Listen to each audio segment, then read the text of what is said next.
Okay, so we are here finally about 20 minutes late. We're going to be talking about E3 predictions today and a little bit more. So we've got a few some new faces on here. So why don't you guys start us out and tell us a little bit about yourself. Let me start with Bill. Hi, I'm Will. I'm a tuba player. I got into the Hug Patrol thanks to honey badgers. Uh, and yeah, I just been really interested in this. Okay, awesome.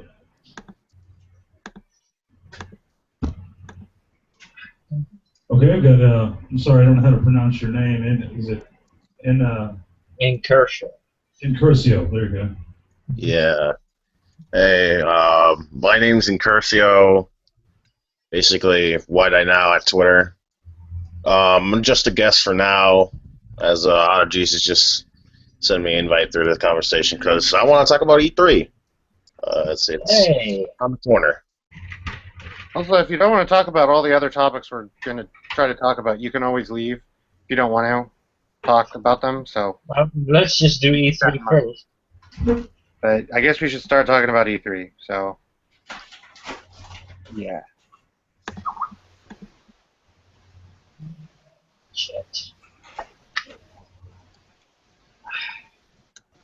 Andrew. Shell out the stream. it should have appeared on my Twitter. Yeah, it's right there. Just go on Twitter. Sorry, my mind's off. Okay. Yeah, E3, all the leaks. Talk about all the leaks. The leaky boat. Everyone died. Did you hear that? Everyone died at E3 because there were so many leaks and the boat sank.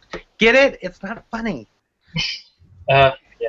That is funny. I will say that. You know, I've got to take the liberty to say that No, it's not. I think it's a safe to say that Half-Life 3 is not coming to E3 this year. Who? Yeah. I heard THQ will not be coming to E3. That's actually not surprising. They downsized.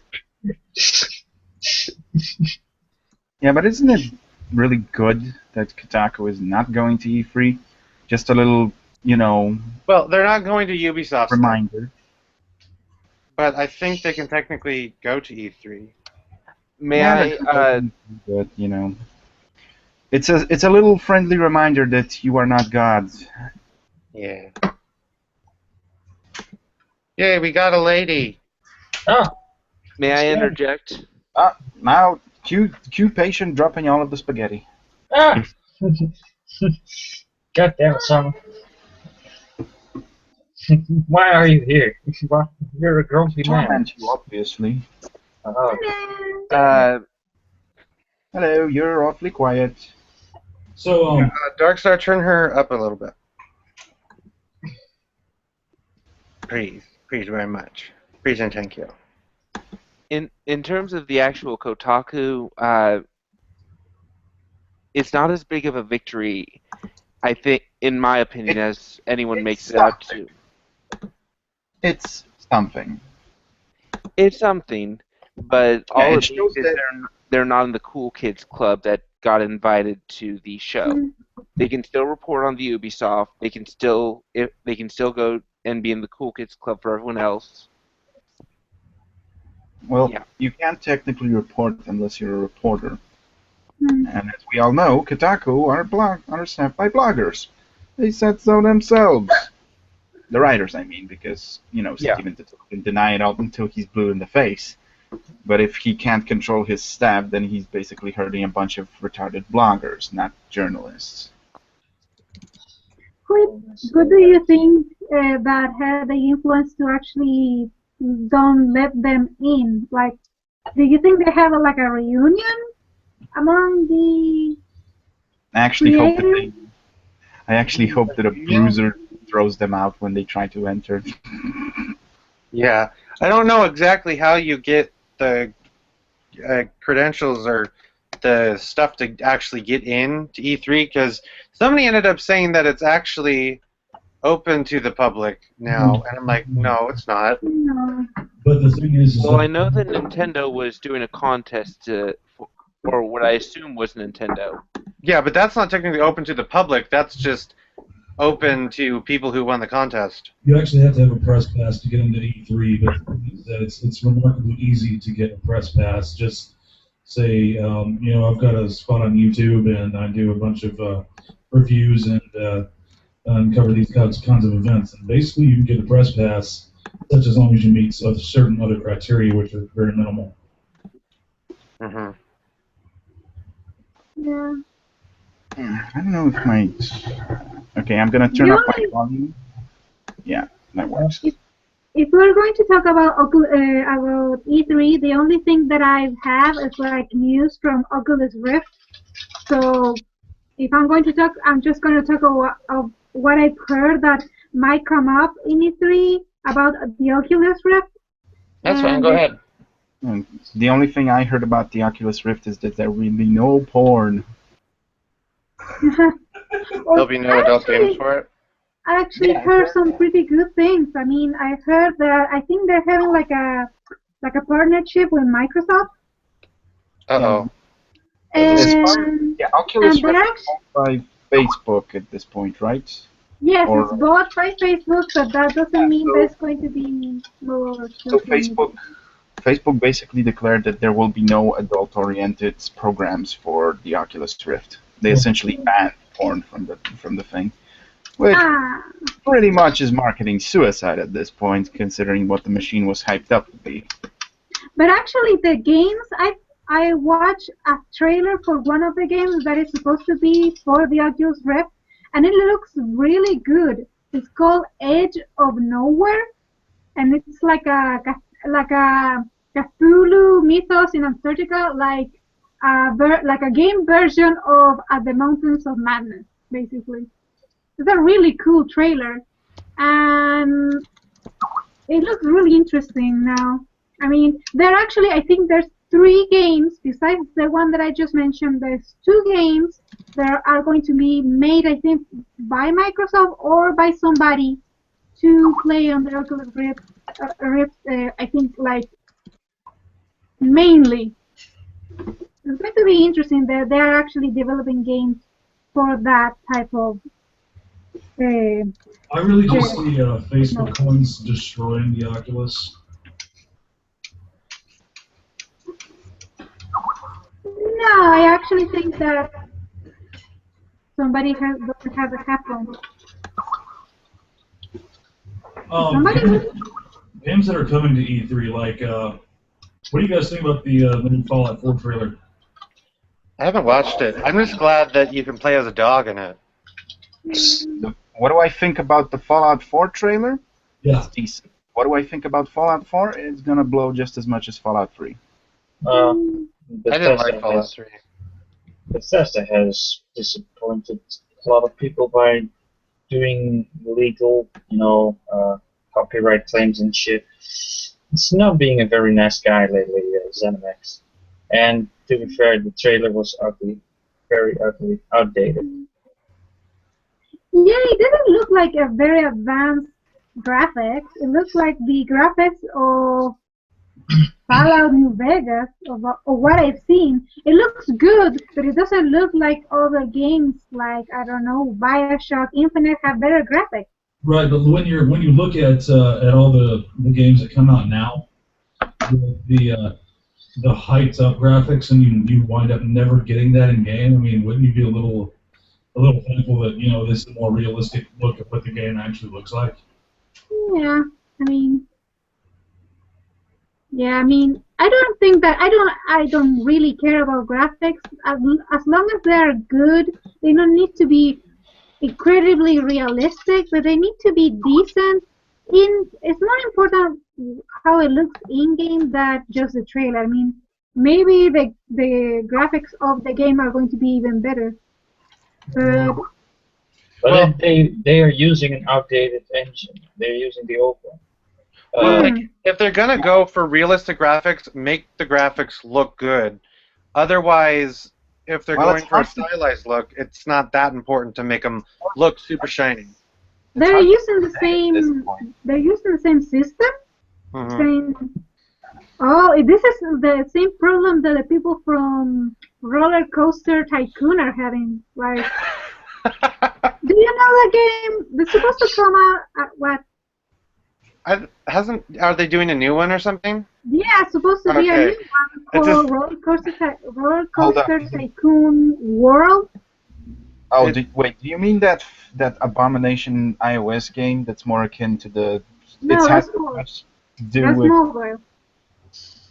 Do you know the Roller Coaster Tycoon games? Like the saga of the Roller Coaster Tycoon games? I played the hell out of those games. I know they Yeah. exist. I've never played them though, honestly. The good ones were 1, 2, and 3, and then they came up with this mobile version that is basically just mobile, Yes. full mobile It version. had as much to do with Roller Coaster Tycoon as the Dungeon Keeper iOS game had with Dungeon Keeper. So they're coming up with a new game called Roller Coaster Tycoon World, which is supposed to be a bigger game. But the problem is that people caught up in the trailer that the graphics look even worse than number 3.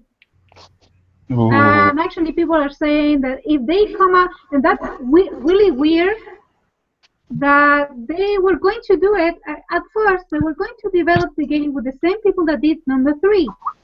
So everybody was excited. They actually showed some footage of it, and everybody was like, "Oh, it looks kind of better." It doesn't look exactly better, but it looks good. But then something happened. Then they actually rehashed the whole game with another company who nobody knows what they do because it hasn't done any game almost. And now the game looks horrible. So everybody's saying that if that game comes out, it's going to be a fucking bomb. It's going to be worse than SimCity. I guess no. it's contractual obligations. They decided, a company just kind of came up with like contractual obligation. We're going to change this, this, and this. And oh, look, the game's going to suck. It's my theory that in the industry there is a prevalent underhanded practice of purposely killing IPs. You know, people want some sort of IP, then they release it to be a completely fucking shit game, and in the end it's like, well, we couldn't make more of these, but the last one didn't sell, so maybe we should shelf this IP. Capcom. Yeah. Yeah. Or, well, no. What I was gonna say, like Konami, but did the Silent Hill games that came out before not sell well? Are you fucking kidding? Yeah, Downpour. Wait, Downpour did Downpour sell well? I have no idea, honestly. But they canceled Silent Hills, and Yeah. part of that was because Kojima left. But Yeah, that's mostly, I think. also, I don't know if Nintendo, like a different example, if Nintendo's really going to try to make another Kid Icarus game, because I don't think, did the first one sell really well? Or are the developers just too busy working on the Smash I mean, the Bros? one on the NES? No, the one on the DS, the 3DS. Because I kind of got the Japan, impression that it didn't sell a lot. As far as I can tell, the Kid Icarus games have been coming out in Japan like mostly throughout the 90s and 2000s. I thought there was only 3 of them.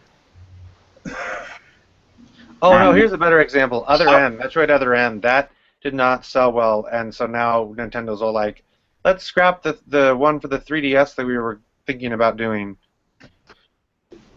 And it seems like all they do is scrap games instead of making them anymore. Who? Or Just I don't devs know. in general? I don't know. Asian companies in general, just Asian companies are led by absolute fucking cunts.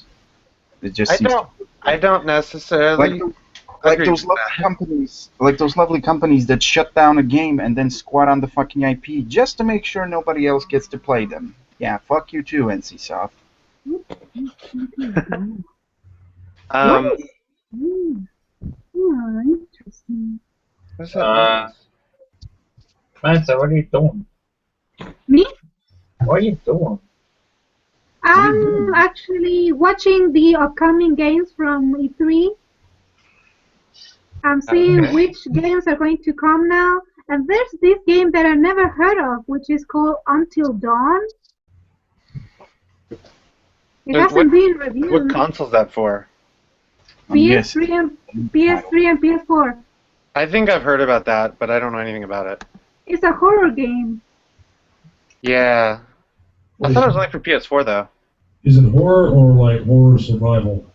I think it's like horror survival. Or a horrible game that you have to survive the game by the horribleness of It it. looks actually really good. I mean, the graphics look. Maybe this is a trailer, but it looks kind of good. Yeah. It's like Hostel or As long as it's not like Alone in the Dark, we're okay. Is there anything coming for PC? No, Like, PC's the dead. The only system that counts. That's not even a system. It is. Let me see. You can't count the PC as a system. That would be silly to say. You can. Well, I mean, Why not? It has an operating system, last I checked, and it plays games. It is the system where all games start. No. Oh, All Gotcha games there. are made on like a Okay. Wii U, and then they end up getting put on the Xbox or something. okay, I'm going to see which are the upcoming games for Yeah, all you very Yeah. in your fucking NESs and nostalgias. I was a fucking ZX Spectrum kid, motherfuckers. Well, this Star Wars, What? there's ZX like, it's Arkham Knight, Star Wars Battlefront, Assassin's Creed Syndicate, Fallout, no, Tom Clancy's, is that this? Let me see if there's actually one that is specific for it. I think not. I think most of them are like, well, no, probably not. There's No Man's Sky, Battleborn, Doom, Call of Duty Black Ops 3, Final Fantasy Type O, Mad Max. Why Mad Max? Like, they have to make up a game. Lego Yeah. Jurassic World. Yeah. Wait, wasn't that Mad Max game announced like over 2 years ago? It's been in development for a long time. They've been trying to do one for a long time, and they never really got around to doing it. Now that the movie came out and it was well received, I guess they're like, let's push forward on it.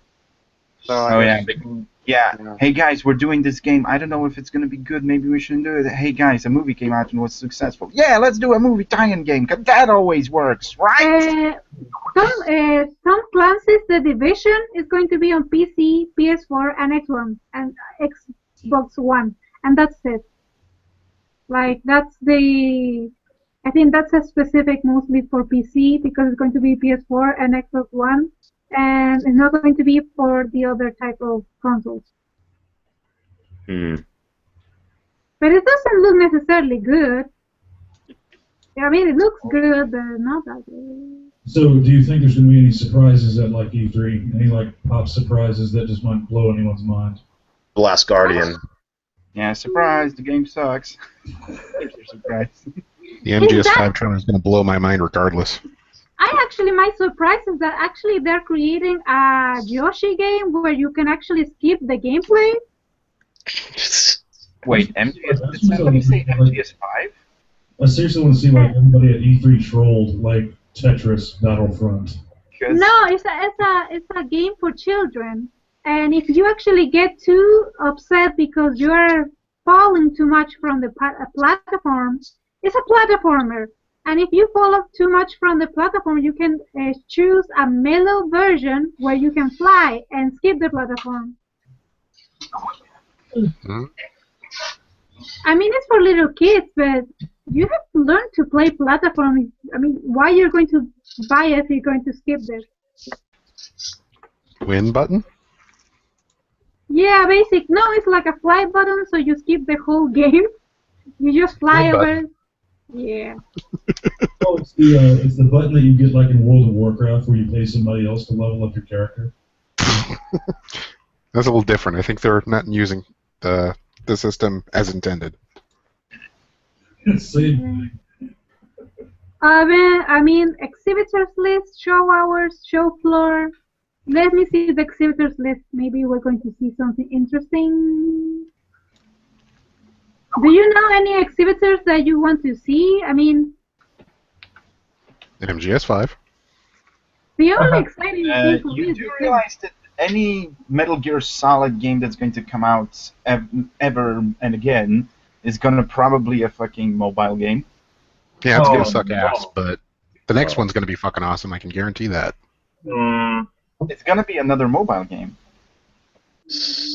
I'm The just one currently being hoping. developed? No.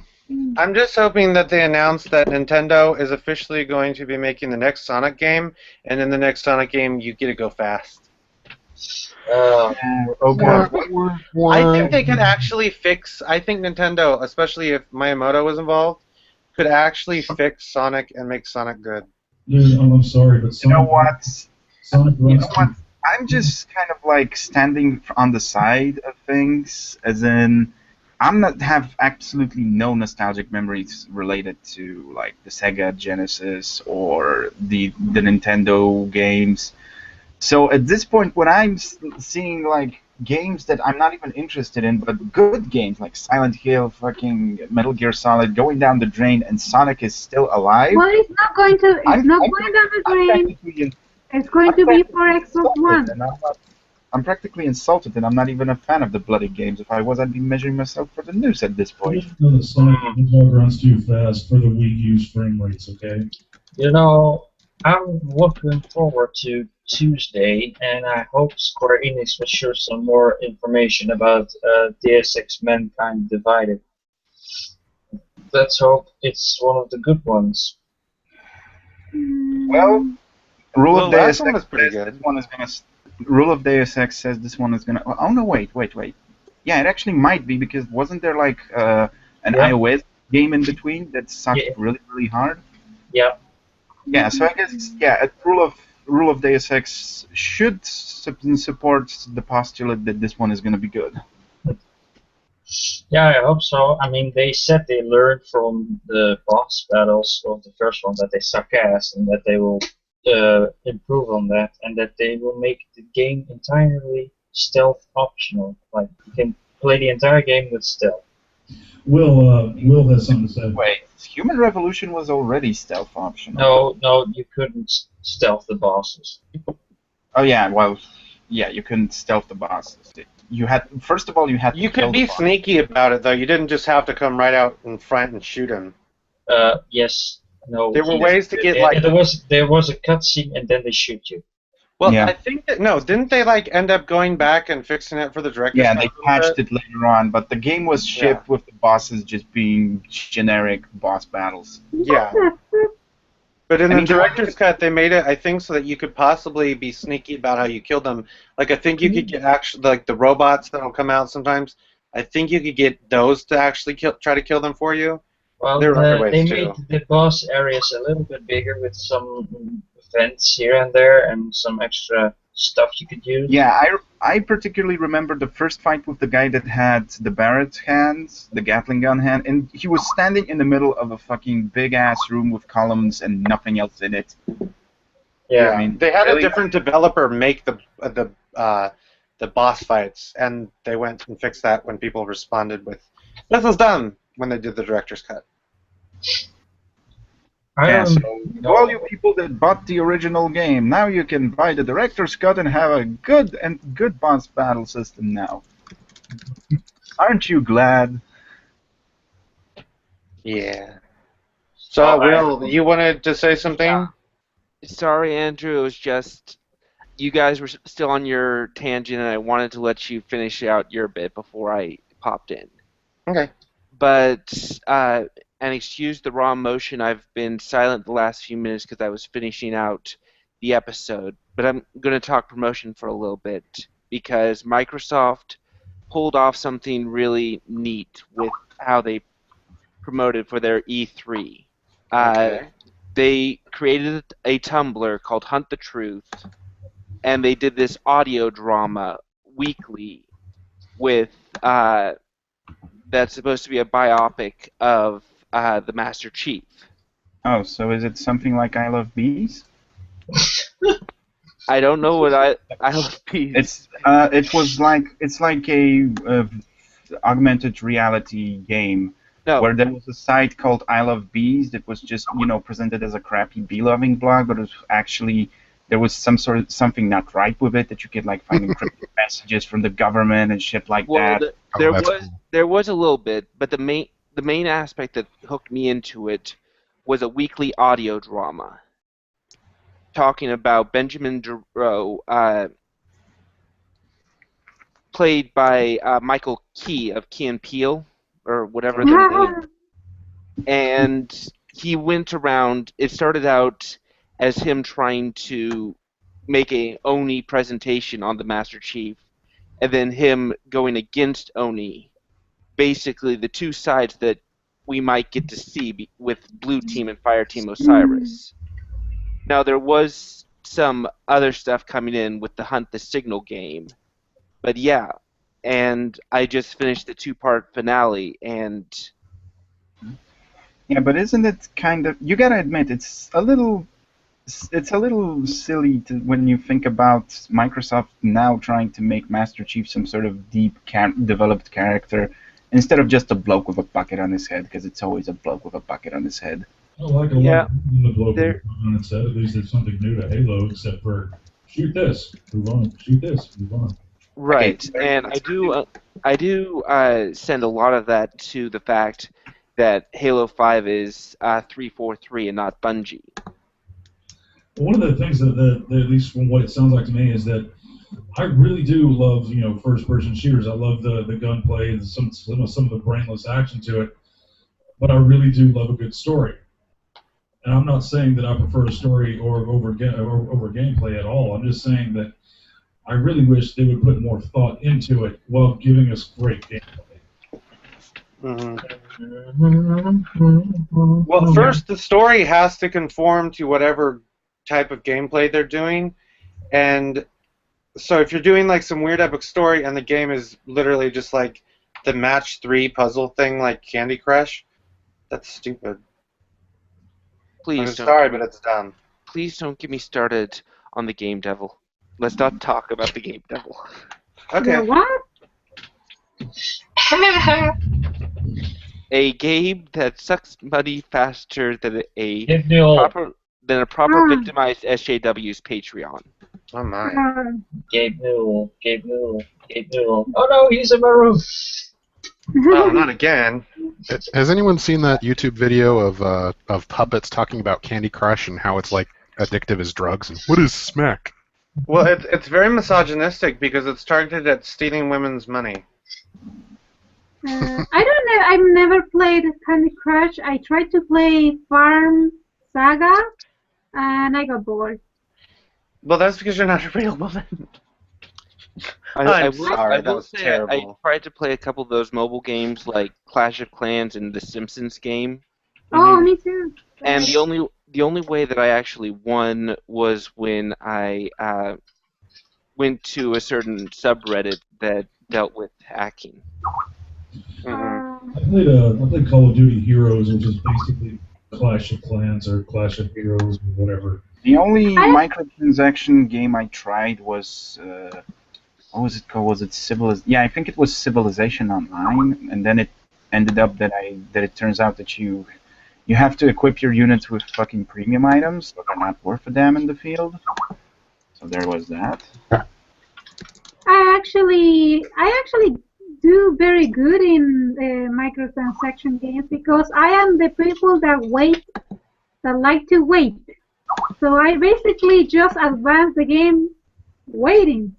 Yeah, but no, I mean it was in a sense that that pretty much all the online builds that describe like attacking other people's bases, the main core of online RTS like Civilization, because that's pretty much the point of it.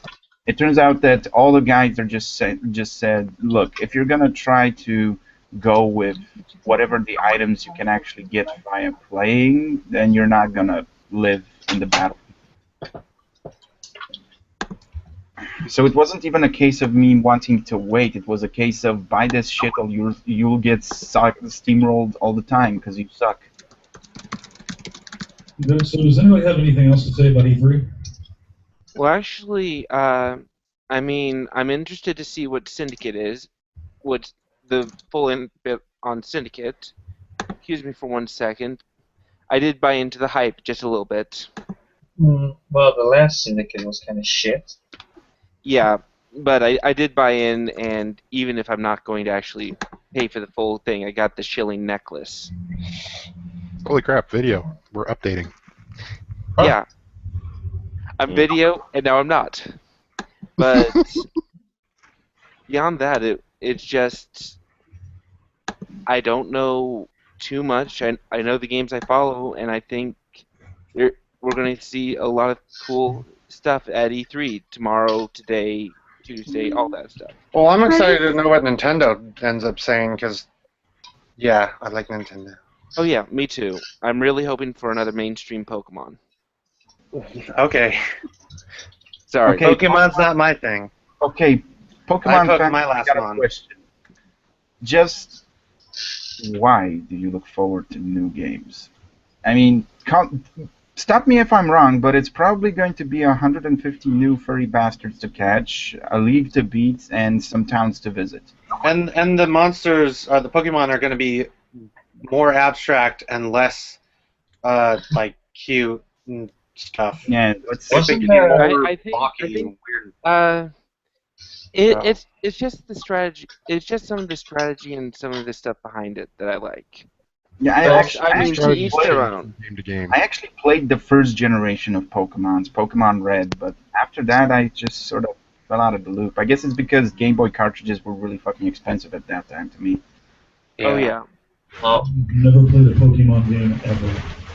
this image right here is why I think Pokemon should have stopped a long time ago. Yeah, Chingaling. Keychain By the way, Pokemon. that's Give me a tick. Give me a tick. For some reason, the people on YouTube and like me, all that's showing up is Kiri Samantha's Pokemon. bat face Really? avatar. So I don't Okay, know about that. I think what's probably going on. Who's the host of this? Hug Patrol? Darkstar or AKA Hug Patrol. Yeah. Don't click on the name again because you've clicked on one of our avatars and thus that's the only person that gets focused on. Oh, leave my red face. No, people are saying it's freaking them out. I understand, but I'm saying that's what I've been in a couple hangouts and that's usually what's going on. Yeah, Anyway, I typed that, but I don't think Darkstar saw it. But somebody's like, "Oh, look, it's a Chihuahua with meerkat eyes." At the same time, that's my answer to the cleft key. That What? It's a redneck bat. There's no chance. I'm not really excited because a lot of the things that I've seen is basically just sequels and prequels and just going and going and going with the same stuff. Oh yeah. Very few games of the new ones are new. Like, What? Pardon my French, but is that a motherfucking keychain Pokemon? Yes. It's called And Chingaling. my- Yes, it is. My theory for that Chingaling? I is, don't really care what it's called. It's a fucking keychain. yeah, my theory in how it was created goes like this. They asked an Somebody artist to fucking make, somebody asked an artist to make a new Pokemon, and he was like, "Oh fuck, what do I do?" And he just checked his pockets and like, "Oh, keyring." That's it. Well, This all the Wait, no, Pokemon. Go ahead. If I am not mistaken, there was actually it was one of the few Gen 6 Pokemon that was designed that was given inspiration from a championship winner, or as it were. Wasn't there a trash and ice cream Pokemon somewhere behind? Yeah, that was generation. The sludge Pokemon was Muck in Gen 1, and yeah, there was also an ice cream that got created. So. Well, let's hope that they do a Gamergate-inspired Pokemon, but they don't tell anybody that it's supposed to be Gamergate-inspired, and we can just tell. Basically, you get to capture Vivian James. I think the perfect wood would be Bulbasaur, because let's look at its typing. Grass, which is characterized as greed, and Poison, which is characterized as purple. I mean, at this point, how about somebody just make a megaphone Pokemon? I think they probably have. Anyway, What megaphone with eyes?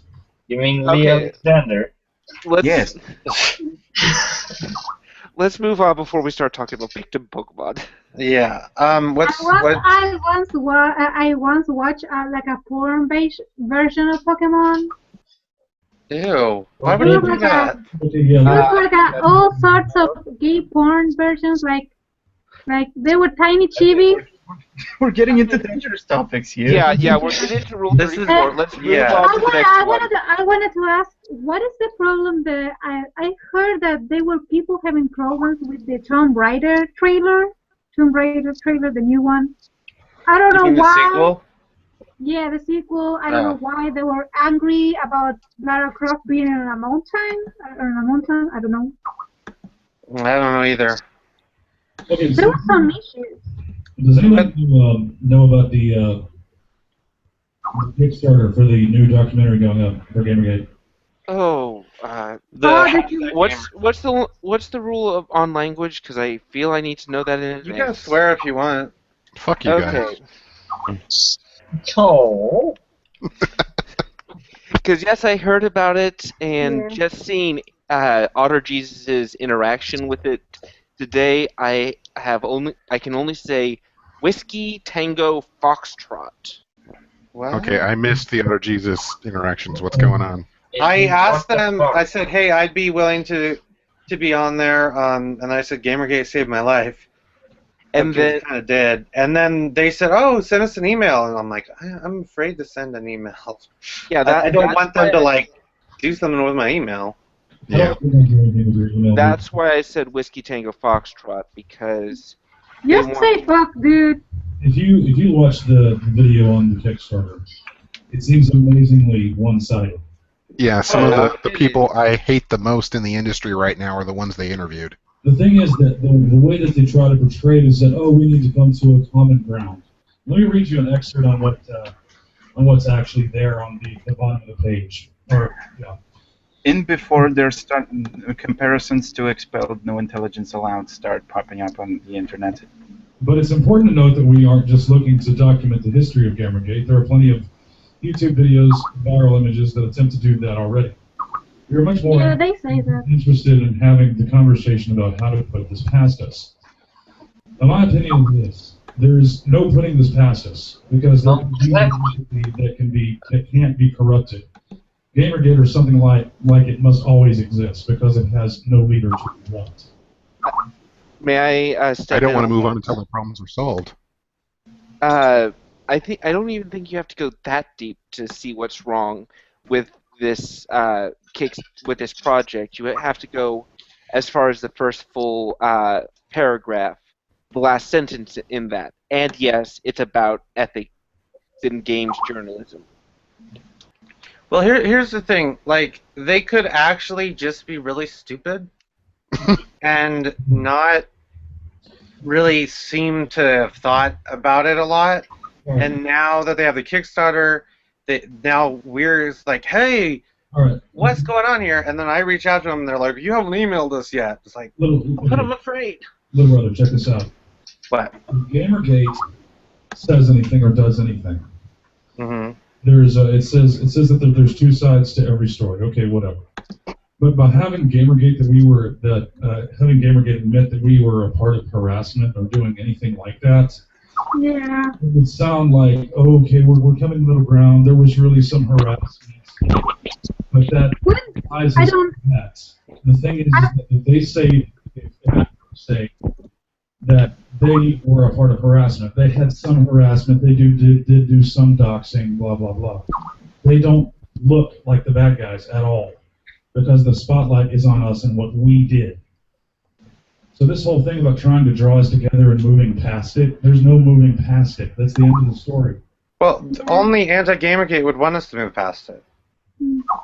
Yeah, this is basically A trap. Can someone pull up the YouTube just so we can have the hilarious moment? It's a trap. Oh, I Ah, can do it. That's a trap! But yeah, as much as I say we need representation on this, it's basically which hole do you want to be wanted in, Andrew? We also I don't know. we don't need representation because unless they already have the funding in pocket and they're just looking for something extra from the Kickstarter, I don't see them making it. They've got 27 days left and they've only got $1,500. And a woman is not fronting it. Exactly. So, They're yeah. trying, it's like they're trying to make everything sound like, oh, well, this is what really happened. This is the truth. Nobody's interested in that shit. They want to hear harassment. They want to hear one side's bad, one side's good. That's what people then they're always want. They want the one-sided story. But what if I could end up getting them to rethink what they're doing? They're not going to because they don't want to. They're not looking at it from what happened. They're looking at this is what happened and let's prove it. If they were based in San Francisco, I would agree with you, but they claim they're based in Florida, and that's a little different. That doesn't matter, dude. That kind of does. The thing is that you might make it, I mean, they might make it like they're actually listening to you, but they might actually completely change the narrative when they actually post it. Yeah, they could make you sound like a total ass, and I'm saying this as your brother, man. I really don't. I don't think there's a way that they could, but people are genius when it comes to twisting words. Mm-hmm. Yeah, and I hate to bring it back around, but considering the Hunt the Truth was trying to create a docudrama about Master Chief, and then everything got turned on its head on the person creating it, or in this case, on the person who's in there, it is very easy that you could get trapped, and when it comes out, you're admitting to some terrible drama. Well, here's the thing. I wouldn't, if I honestly felt like they were willing to come to where I live or something to film an interview with me somehow, I don't know, but like, if I feel like it's a trap, if I start emailing them, and I probably won't use my regular email, I'd create a different email, then I could do that and see what they're thinking, and I don't know, but you would never see what they're thinking, dude. What I'm trying to tell you is that see what they're thinking in terms of what they're saying to me, and then I could. The problem is that you have a limited amount of time to respond, and they have damn near infinite time to edit. Mm-hmm. Yeah, and it cannot be only one person. It has to be like at least three. They have Totilo, they have Wu, they have Soy Quinn. They at least three people from our side need to be there, not just one. What they're going to do is get the most asinine person in like Gamergate. They're going to try to find the biggest fucking redneck that talks about how they stole a casserole dish. They're going to try to interview Vox. Yeah, they're going to find the most ill-representative person of Gamergate and run. That's going to be hard. That's going to be maybe hard because we kind of know it that it's a trap. Just looking at the trailer looks like a trap. Now there's a question here down at the bottom. It says this. It actually says that if you click on it, it says this video seems rather one-sided. Are you actually going to try to get Gamergate in there? And there's like, oh yeah, we've been trying to find people and we're just not getting any replies.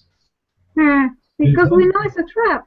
Andrew was telling me that the guy follows a bunch of antis, and the account that Chris Haynes or whatever his name is has, he follows like Chris Clue, which is just really odd. He follows Crash Override. So he follows for some reason. He does not. Of course. But here's the thing: what if he's like I said? What if he's just kind of dumb and ignorant? Why would you say if he's dumb and ignorant? Why the fuck would he start off doing Gamergate stuff? That's something really specific. Well, do we know that he hasn't done anything else? I'll look into it. Yeah, that would be good. Anything else? But I mean, just looking at some subject and saying, I think I want to do I'm going to do a piece about CERN, and I have no idea what the fuck CERN does. Well, it's like, okay, is it a good idea to do a documentary about something that is interesting and being talked about a lot, or is it better to do a documentary that no one's going to be interested in? It's not. The thing is, man, it's like unless he already knew something about Gamergate, he wouldn't pick Gamergate, because if you look at it from an outsider's point of view, Gamergate is fucking boring. Yeah. Okay. Um, at the I'm looking at at the point of at the point of contacting him and at least trying to give Gamergate's perspective, I'd do so very cautiously, but at least try to give him the chance first. If he comes across as a total ass, then walk away. Don't have anything to do with him. If he seems interested in what you have to say, continue. Yeah, I would not do a voice interview with him until you were absolutely positive, because if you start to say a sentence and you break up your sentences a lot like I do, it's very easy to edit and may put out of context.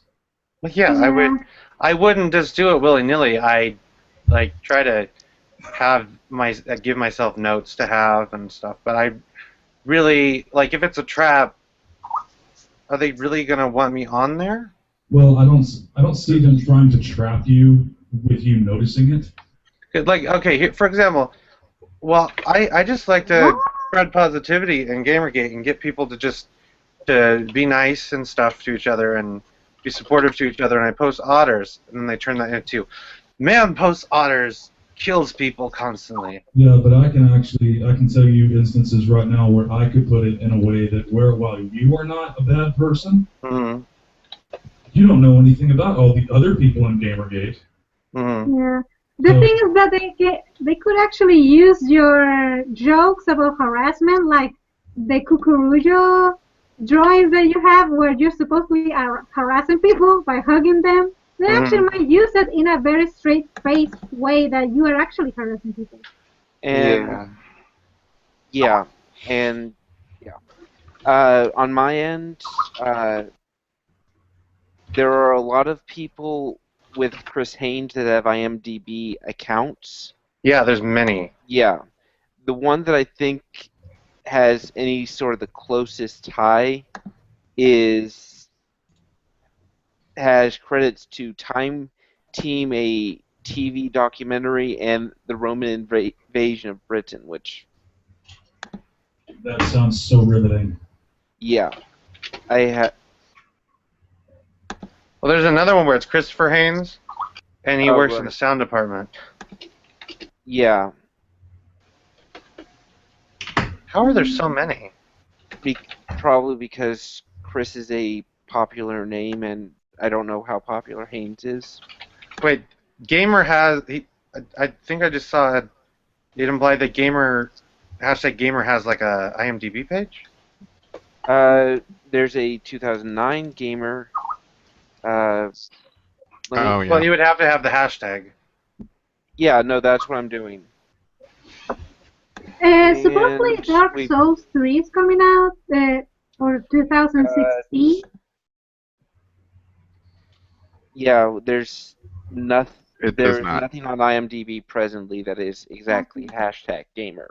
Yeah, and you'd think he'd actually link to the you'd think he'd actually link to his IMDb page in his bio, because when I did a Kickstarter, I wrote a whole bio thing out explaining a lot about me. Chris is a producer at Small Planet Pictures, a documentary film company in Jacksonville, Florida. That doesn't really... That's not a very good bio. Small Planet Nah.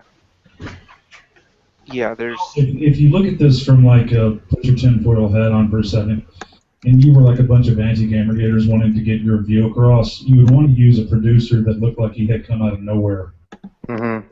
Yeah. Circle. Anyway. Like, Small Planet Pictures doesn't even have a website, does it? Yeah, we're getting a lot of dead ends, so either they're using the dark net, or... Right, Small Planet Pictures US. Hey, harassment is all over the dark net. You don't use that shit. Sorry, what was the one that SVU used? Red.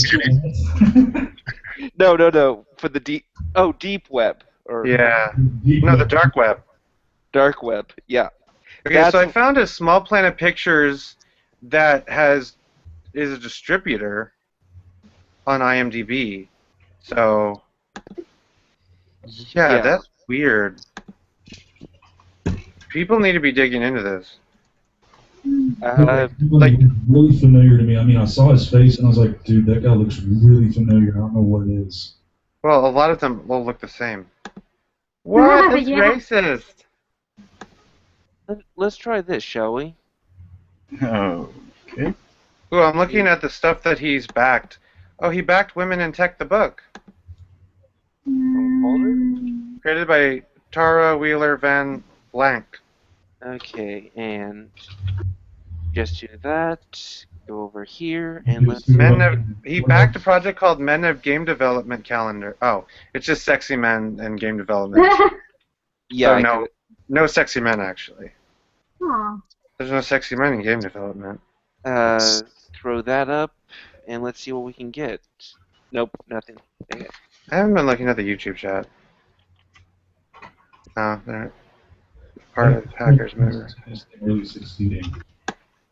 Oh, guys, do you know that supposedly the Mad Max game actually barely avoid copyright infringement problems? That doesn't surprise me.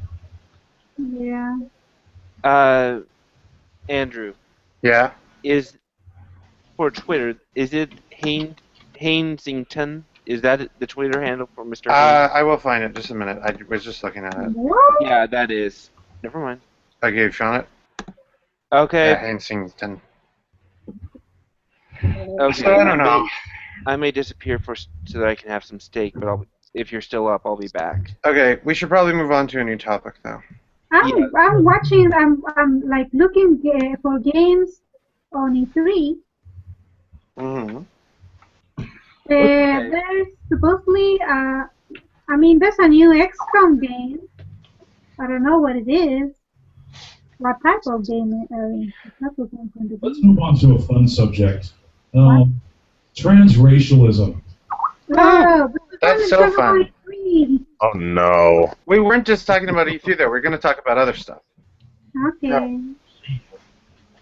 So who wants to talk about By that? the way, Who wants to touch this blue potato first? I actually talked about it last night with other group of friends. And the thing about the problem with people taking first, that woman is actually crazy. We actually researched more about her, and it came out that she's not just like a person who might feel guilty and might feel that she needs to be black to be part of the black community and belong to that culture. She's actually not. She even pretended to be friends or close with Morgan Freeman. What? Well, every person does that. Yeah, but she said that first she pretended she had a black grandfather who went to Vietnam, and she told every story about Vietnam because she's a history professor. Mm-hmm. So she was back in Vietnam. She was like teaching Vietnam, but instead of actually teach Vietnam, she was actually talking about how she had a black grandfather who went to Vietnam, and every story was about about racism. It wasn't about how they died together in the war, but every time was like, oh, why did he try to bring him down? Even yes. Let me show you the link. I love the idea that Caucasians don't have their own culture. And I say this as a Native American. I don't see I don't see how white people don't have their own culture, because you have to have that as a premise to have cultural appropriation. Well, all white people, every white person on Earth is pretty much the same. According to them. Like we all have the same history, and we're not different in any way, and we've never mistreated each other over the years for being Irish. Or Scandinavian. Yeah. Like, I mean, the British what never, does like... white people even mean? Yeah, I know. I've always hated that term. I don't like the term black people either, technically. African American, though, is really confusing. Well, if you look really far back, then white people could be anybody that just hails from the Caucasus Mountains. Yeah. Right. The thing is that they believe that white people don't have culture is a very white thing to think. Because everybody else, everybody who's not white or not Caucasian or not part of European descent, they know that white people have different cultures. We know that because there have been different type of colonization process, and we know that each of them have their own different beliefs, and that's how they worked when they came to colonize. Well, I mean, British colonies weren't the same as Portuguese colonies, and they weren't the same as Belgian colonies or Spanish colonies or French colonies. one of the ideas that you're going to run into when you start talking about cultural appropriation is that it is believed that in the next less than 500 years, that there's not going to be a pure race, so to speak. We're all going to be roughly the same color of olive. It's, I believe I was hearing something a couple years back about how in so many years there's not going to be anything such as a white man left. Well, yes, that's actually true, but what that also means is that there's not going to be a black, there's not going to be there's not going to be anybody left except for just one race again. So how do you deal with cultural appropriation when everybody is the same fucking color? Because that's why they are trying to segregate people again. I would say just find your favorite class of perpetrators and convict them of anything and everything you want. Yeah, that sounds good. But back to the Rachel person. Like, I honestly kind of think she's an American hero. She's I mean, she opened got a away can of with that worms for that so people are going to have long. to look at. Yeah, but she got away with that for so long, and it wasn't her like her parents who outed her as being white. No, they actually looked the parents up and they had no idea. But like, how long had she been doing this? Wasn't it like 8 years or something? Yeah, but It went back, I think, as far as college. yeah, the parents said they had lost contact with her for like 6 years, and they really had no idea what was going on. And now they're basically coming out and doing interviews where like, yeah, she's nuts. It's like, Yeah, oh, she's not. that's No, kinda no, she's actually sad. not. Another thing is that, well, she said that she was close to Morgan Freeman, and they actually had conversations, and she loved to quote those conversations on her classes, on her history classes. And then she even said that she had a black son, and she said that every time that her black son talked about her relationship with her schoolmates, every time he just talked about school, she had to mention that everything that he had was like a relationship with their classmates was basically all based on race. And everything had to do with race relations inside with his classmates. Like everything was racism. Everything is racism with her. Let's talk That's about, racist, bro. let's talk a little bit about the idea of transracialism. That's as a concept. Well, there's the whole idea about how Vin Diesel is white, but he's also black. It basically can just switch between them. Like there are images I've seen of him where he looks very like African American, but then he can also look very white. I thought he was a Mexican. And Vin Diesel is. And he made a movie called like it sounds, if you think about it too much, it sounds dirty, but it was called like Multifacial. Oh yeah, And I think it was about just like dealing with the issues of being between races and being able to, and like being confused about it. Let me look it up. Yeah. Multifacial. Hopefully nothing gross. I've never been confused. Yeah, he directed it. Let's see. Yeah, a short film about the problems that accompany an actor as he auditions due to his multi-ethnic appearance. What does multi-ethnic mean? It means like mixed parents. Yeah, I know. Yeah. It's just, that's kind of a weird term. Vin Diesel, his dad is Dominican and his mother is Italian. Yeah. Yeah, apparently it ended up, I think it got Spielberg's attention, and that's why Vin Diesel was in Saving Private Ryan. So I don't know. It's like I honestly feel kind of bad for this Rachel person because everyone's obsessing about her race now.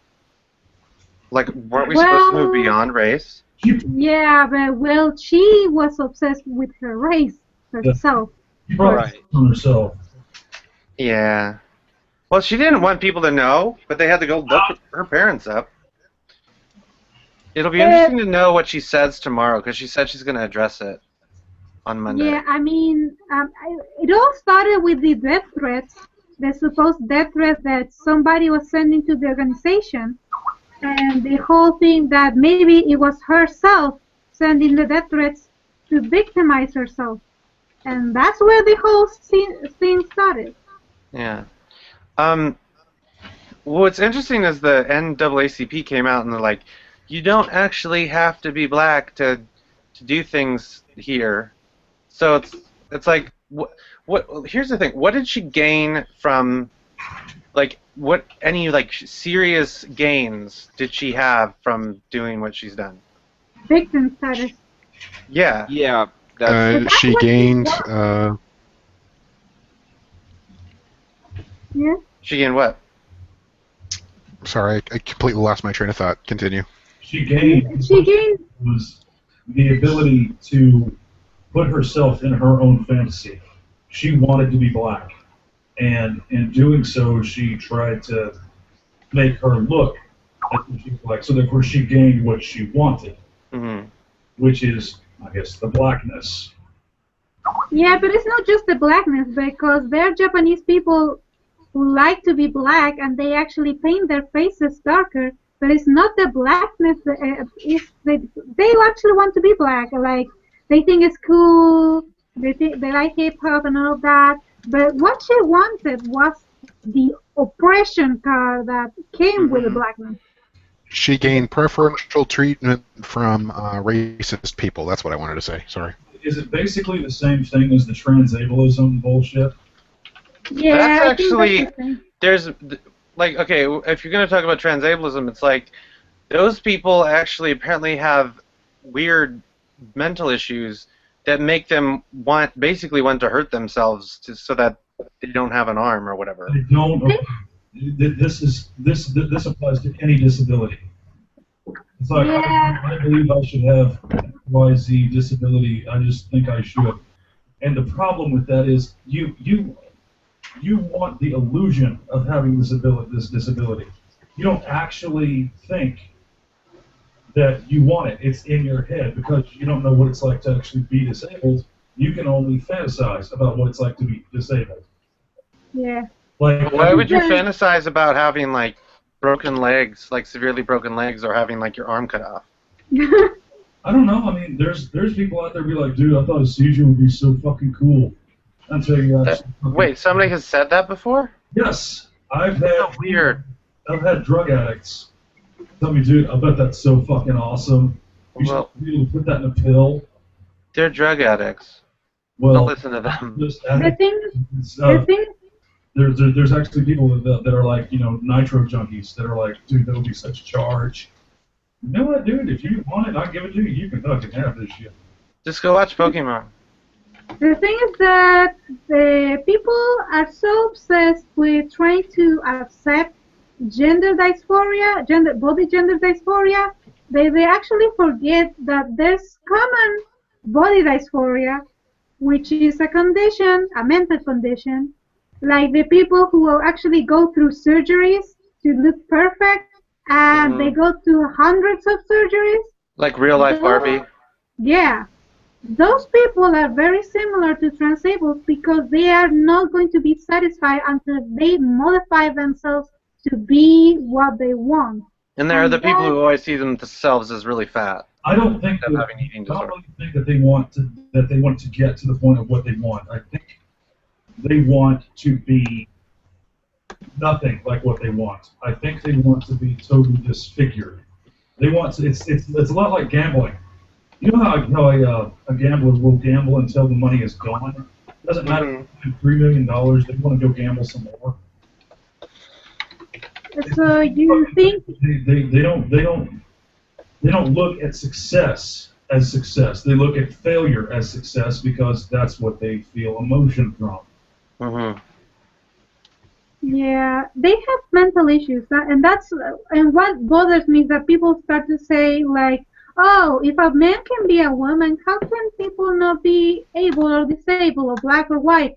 And I say, people are trying to. I mean, the transgender community have tried for years to see if scientists can prove that transgenderism has a biological element. They are trying to get rid of the belief that their gender has to do with choice. And then Well, they come when talking to, about transgender people, it's important to point out there are the people who are born with both genitalia, and then it's like, well, what are they supposed to do? What if they want to just go with one of them? That's one issue where it's like, okay, with that, I'm that's not a big issue for me. Whatever they choose to do, that's fine. But when it comes to the issue of with how like John Hopkins or whatever, the one place that was a pioneer behind it, behind like transition surgeries and stuff, and now they're saying like, yeah, that's probably not the best thing to do.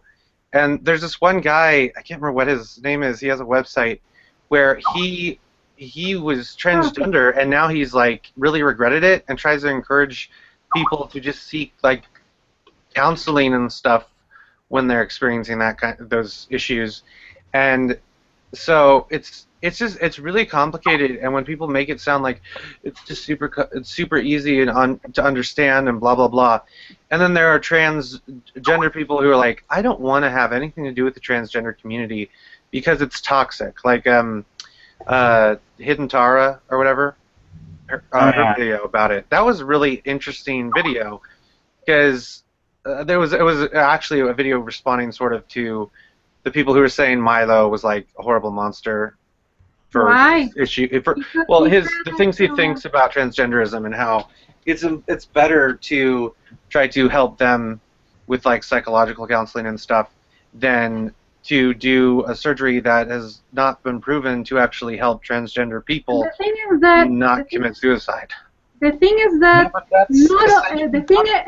that's essentially not Milo's call to make. Sorry, Samantha. Well, he's stating what he believes on issues that he's done research into, but he hasn't done any research really.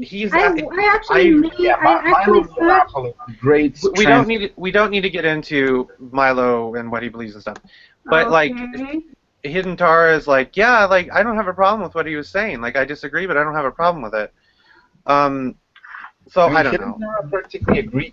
Yes, this is a mental issue. That's why it's like, on a list of mental sicknesses. Do you remember the thing with Dr. Money, the guy who botched the fucking it doesn't work. Decision? Then they actually just turned the dude into a chick. He was born a male. They did a poor circumcision, turned him into a female. Mm-hmm. They committed suicide because he never felt like he was his proper gender. Yeah. The thing is that we were talking last night too about the same thing. It was that not all transgender people are actually transgender people. There's a bunch of transgender people who are not transgender people. I mean, there's a bunch of new supposed genders that have been coming out. Like cheese. And that actually they're what? Cheese gender. Don't mock gender is cheese gender. I am cheese gender. I thought you were otter gender. By the way, I would like to announce the good news. It seems that I am now a otherkin. Yay! The thing is that because Alex, you guys let Samantha finish what she's saying. There are actually other things like gender fluid or bigender, and those people are in a way trans, but they are not completely trans. So for me, a lot of people who think they're transgender are not transgender. They might be those other two. And when they transition, they realize they are never going to be fully complete. And that's where the depression continues and deepens and they end up committing suicide. Yeah. I mean, there's all sorts of issues of like actually changing the genitalia and how it can be not it's never going to be like the real genitalia because of issues, and they have to be really careful during sex and whatever. There's issues like that. There's just so many issues, and there's like if you try to do research into stuff and see if all this stuff is accurate, it's like you can't do that. But we've moved way beyond what we were supposed to be talking about. No, actually, there's actually research when they have been trying to see if people have different abnormalities in their brains. Mm-hmm. They actually are trying to connect them with other genders, like maybe people. Basically, if they're trying to see if people are born with different brain structures than their supposed genders, and that's actually very interesting. And I think supposedly Robert from like my group last night, he said they actually have found stuff. Yeah, I've heard that too. But the thing is that that's only the 1% of people. That's why there's a bunch of people who think they're transgender, but they're just confused. And Wait, the problem is that they are actually that the politically correctness that society that exists today doesn't let people actually see if they're actually just confused or they're actually transgender. Yeah, they don't let you like actually go to counseling and go, is this something that is real with you, or are you just confused by the way society is like acting and basically saying you have to go with it if you feel it. It's very it's not dangerous. It's more than that. Oh, I wanted to show you this. This is the racial. This is a Facebook comment that this is the one when we realized that Rachel was actually kind of crazy. Do you see it? Mm-hmm. The people on the stream, I don't think can see it unless Dark Star presents Samantha's. Okay, now I'm off to supper. Okay, this is a guy who supposedly was on Rachel's history class, and he's telling us what she did in those classes. Is this something before what's come out happened, or is this something like basically is this person saying this possibly because it's like, oh, people are talking about it now, talking about her now? I don't know. What's the date? Friday, June 12th. Okay, well then it's recent. So I don't know, like, yeah. But the thing is that she said that she was obsessed with racism. That chick is like a copper top. What the fuck? She looks so much like Leah Alexander, though. Yeah, actually, Leah Alexander actually straightened her hair because of that, I think. It's so weird. This whole issue is so weird, but it's becoming. People are gonna keep talking about it because people are gonna want to read about the latest thing that somebody writes about her. It's just so strange. I don't care. Actually, don't care. I actually worry about the death threats to her organization. If the organization death threats are shown that they are coming from her because she wanted to pose herself as the victim, then her career is over, and that's it. Yeah. It's just there's been a lot of funny stuff thanks to all of this. A lot of funny stuff that we haven't really gotten into the funny stuff, but I can't even think of any of it offhand besides the fact that she looks like Leah Alexander. Yeah. Like, is Leah Alexander really even black? Like partly black? Is there any proof? Have we seen her parents yet? There's nobody. Leah Alexander is partially retarded. It turns out that her parents are actually like Japanese. If you really want to get into the race thing, and nobody is any one pure race anymore. Yeah. No. Like, I don't know what Native American in me. I am Latino, so I don't know what I am. I don't know what I am. Yeah, what is my life? No. I'm Latino, and I come from a country where we're mostly we all look alike. We are very mixed, and I was born in a part where there was a lot of German Jewish people, but at the same time, in that part of my country, there's a lot of indigenous native people. But at the same time, so I don't know what I am exactly, and maybe I'm a mix.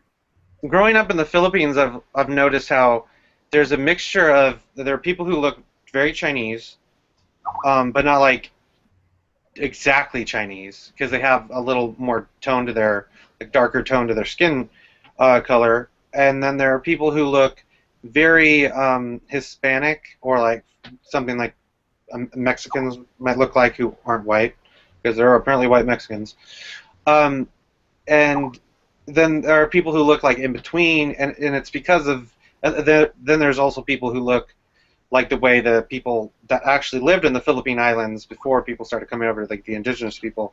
There are people who look more like that, like a lot darker in skin tone, and it's because of all the different. Like at one point, Spain came over and was there for a while, and then the Chinese have been very influential within the country, and they really just want to take the Philippines, but that's not going to happen, hopefully.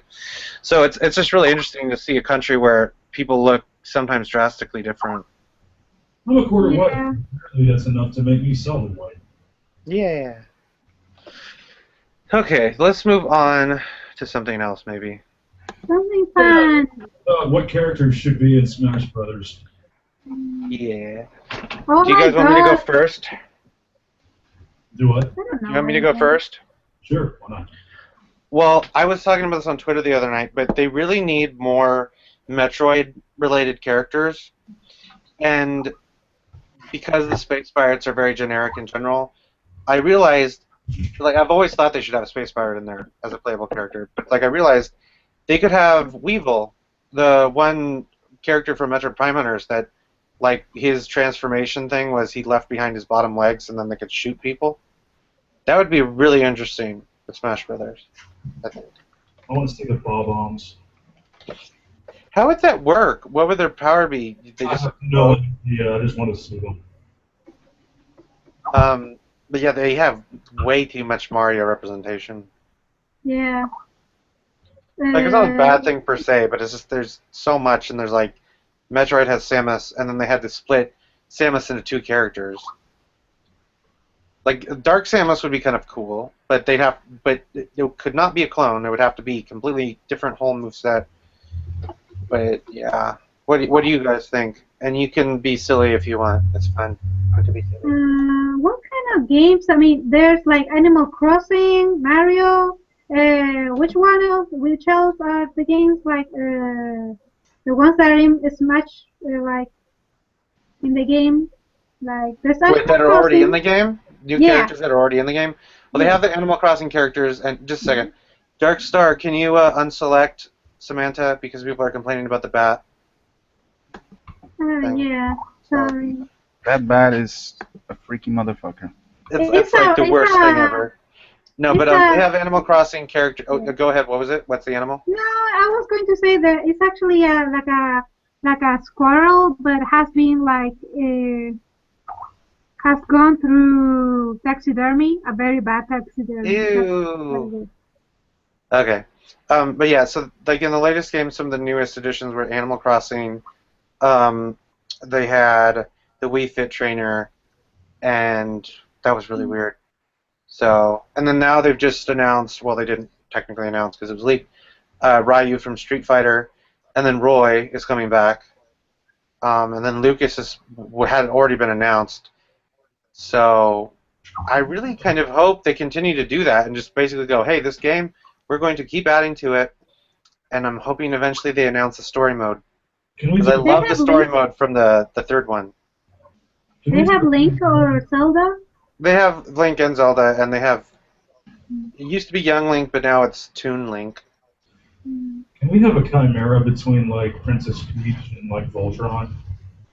That would be spooky. Too spooky for me. Which Nintendo game could be like? Well, they probably should include Splatoon at some point. Yeah, that's true. I was going to say that. Zelda. The problem is that they have mostly Mario games. That's why they have mostly. I mean, they have Mario games. So, oh, Mickey, Epic Mickey. Do they have Mickey Mouse? That was technically that first game, Epic Mickey, appeared on the Wii. So, yeah, but they don't have Mickey Mouse because that would be a really, really weird addition. What about the Pikmin? Well, they have Olmar, and you can technically also play as one of the alternate characters that was introduced in the second one, I think. They have this weird thing where you can basically, when changing the color of the character, you can sometimes play as an alternate version of a character or a different character. With Bowser Jr., you can play as all the other Koopa kids. Okay. But But yeah. they don't have the Pikmin, like the Pikmin. No, like you the can't little just play thing. as a Pikmin because they're too small. Oh, that would be so cool! Like a bunch of Pikmins, all made one. Or Person. maybe they could find one of the monsters, or one of the creatures in the game that is small enough that it could be like that one character that goes around and picks the Pikmin up. That's kind of small enough, but that'd be stupid. It could be like they could make like the ship, the Pikmin ship, which is like a little iPad. I'm just gonna grab a link to the roster for the game so you can look at it instead of having to ask me. Although it would really be cool if they actually have a Pikmin amiibo. Well, they have the Olmar one, but I don't know. They would have to probably make like a new Pikmin game for Yeah. that to make sense. They have all of them. Which other games are in or Wii that can people place them?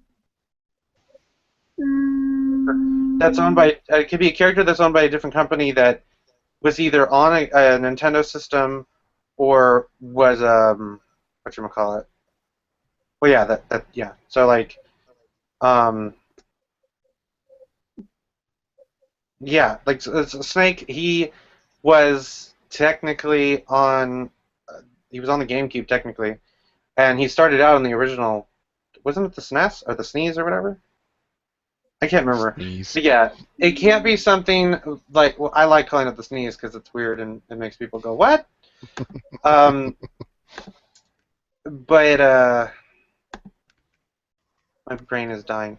The problem is that there's too much Mario games in Wii or in Nintendo. That's why there's too much. There's not a lot of diversity when it comes to the Smash. Stop demanding diversity in Smash Brothers. Yeah, the Smash Brothers. If you want more diversity, you have to create new games. There's too many. There's too little Well, they have games. plenty of older characters. Like, I wish they could bring back Ice Climbers, but apparently Ice Climbers was too difficult to work on the Nintendo 3DS's version, so they canceled them. But for some reason, they were able to include Rosalina, and that's technically almost like two characters because she has her little star person. But they should try to bring back Snake. Although now with Kojima kind of not at Konami, that might be kind of difficult. Yeah. But yeah, like, let's see. Rise of Nightmares was a Wii game or was it like a Xbox, like a Xbox game? Which game? Rise of Nightmares. I've never even heard of that. Rise of Nightmares. Joe the Bull said they could include a Brain Trainer guy. Oh yeah, from the Brain Trainer games for the DS. That would be weird. Sorry, Rise of Nightmares was for the Kinect, not for the Wii. Oh, what about Zombie U? Zombie Wii U? No. Can they add in the 10 cents a day guy from like the Christian channel that promotes like Africa like for 10 cents a day? Yeah. For a child, or like an entire meal for a hungry child. I want that guy to be in Smash Brothers. That's a good choice. I'm actually just seeing this. They could put Zombie U. It was just for the Wii U. But what character would they put in that? Because like there's no just a zombie. That would be kind of generic. Well, like this guy, the 10 cents. Add Rayman. Rayman is perfect. The 10 cents a day guy, his like special ability would be like to interrupt the fucking screen, like walk around at the bottom to distract the other player. That sounds a lot like Mr. Rossetti in Assist Trophy, so... Yeah, like, can they not use characters that they've already made as assist trophies? That's the real thing to wonder. I honestly would like it better if certain assist trophies could get bumped up to a full character. You know? Should they try to get a Final Fantasy character in there that was on one of the? Yeah, they could put Simon Belmont. That'd be perfect. Yeah. Throw the bulls like Simon Belmont. But yeah, like what is that female Final Fantasy character that was like the main star of the game? It was the one where they're riding around on the robots at one point. I never played it, but it was the first one where the main character was female. Give me a second. I'll look it up. It's for the sneeze, I think. But yeah, like they could try to do that, and yeah, there's no Castlevania characters in the games yet. Another topic when you want to move on. Okay. Uh, And this wasn't as fun of a topic as I hoped. It would be nice to have a zombie in a Smash Brothers game, but it would be too violent to put it on this kind of game. Like, it would just try to eat the other thingy. Maybe it could be like an assist trophy, but they really should include Rayman, because they have a Rayman trophy in the game that was just Ubisoft's like, hey, have this trophy that we made. And they're like, okay. And something that I would like to see return is the invisibility bonus, because Microsoft has said we're willing to allow Rare to work with Nintendo for Super Smash Brothers. When have they said that? I think I saw it through a Jay Witt some time ago. Wait, was the invisibility thing like based on Perfect Dark or something? I think so. Yeah. Oh yeah. Well, they could just make a generic thing. Yeah. Oh, they should include a character from Eternal Darkness, and then announce a new Eternal Darkness game made by Retro Studios. Did they ever? That's just my hope. What? Did they ever include Dark Link? No, but they should. They should include that one that you can play only in the last boss in Majora's Mask, Fierce Deity. They should include that one. Yeah.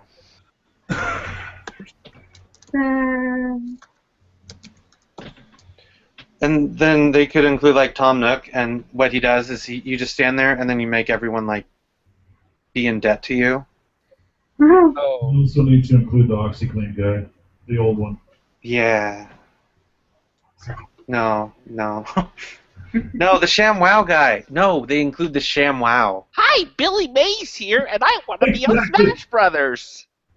Oh, Billy Mays, you're dead. That's the zombie. That's the zombie. That's the zombie.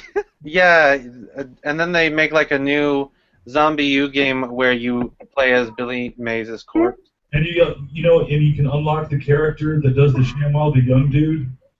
Mm-hmm. That was like convicted of like possession or some shit. Oh, are we turning Smash Brothers into epic rap battles of history? Yeah. Wait. Well, they eventually need to add Reggie. Yeah, Reggie. And then, or they could have Mario, but he's like in a cart, so it's Mario Kart. And then, no. No, they need to make the cart the next assemblable weapon, like the. Oh, that would make sense. Yeah. Yeah, let's just guys? let's go ahead and go all out and just include President Andrew Jackson. Yay! No, the but then president who might have been autistic. But then we have to include some random woman because he's getting kicked off the $20 bill. Yes. Yeah. Let's include Temple Grayson. Keep with the autistic theme. Guys, can I ask you? I mean, do you think that they could ever put like the characters from Zombies Eat My Neighbors, on that? Right. It was Konami. What console was that on? What console was that on, and who owns the rights to it? Super Nintendo. Okay, but who made the game? Konami. Konami? Oh, well, maybe. I mean, maybe And Konami LucasArts. like. You have to add in the obligatory fucking Konami right now. Yeah, why do you want zombies in the game? Because I like them. That was so cute. It's like, why do you want them? Because I like them. And there's my defense for the rage that will happen when the next Pokemon gets put in as a DLC. Oh, have you seen I haven't seen the comics that there's a Japanese horror writer called Junji Ito, and he was going to make a series based on Pokemon. What happened? I don't know. I mean, I just saw the covers for the art, but I haven't seen it. But it's very scary. It looks really scary. I honestly think they should just make a Pokemon game, but it's basically Smash Brothers, and you just play as Pokemon. I've always thought that they should do that. That'd be fun. Yeah, that. I think that's the. Yeah, something between a Pokemon Stadium and Smash Brothers. Or just Smash Brothers with just a bunch of like every Pokemon. Yeah, but I was saying like you get 6 lives total, and you get to select a whole team of Pokemon. Maybe. I don't know. It just always made sense. It's like, why not just do that? And go Right. the trainer. And it could be like a virtual, not a virtual console title, like an e-store, e-shop thing. It could technically like connect with Smash Brothers or something. It could be like Super Luigi U was to Super Mario U during the Year of Luigi. Yeah, that would be weird. I wish they did not remove Pokemon Trainer. That really pissed me off. I like Pokemon Trainer. Here's my logic. They only did that because of 6th Gen and how popular Charizard X got. Oh. That's the only reason I can think. But no, if I was able to control Smash Brother DLC characters, I think I would make the biggest inclusion. It would be the Pokemon Trainer, but he'd have 6 different setouts. Like he'd have a setout for each of his different costumes: Kanto, Hoenn, Sinnoh, Johto, Unova, Kalos. Each of them have a different set. Each of them control the 3 starters from that region. Mm-hmm. That'd be really complicated. It would They be just have Pokemon Trainer, but he can just throw Pokeballs at people, and that's all he does. So he gets murdered really easily. Or no, Pokemon Trainer, but with Pikachu as like sort of an Ice Climbers thing. And so Pikachu runs around, and then he just throws Pikachu at people. The only problem is presently, and this is why we didn't get Ice Climbers in this iteration. Yeah, I think I already mentioned that, but Yeah. it doesn't work on the DS. Well, if you had mentioned it earlier, I was out of the room, so. Yeah, I know. I'm just pointing it out. But yeah, but I don't understand how Rosalina can work, because she technically is almost 2 characters. With her little star person. I guess same way Pikmin work. Well, they're barely even things. Yeah, but yeah, it's the Luma that actually does all the work, all the work in the attacks. Anyway, yeah.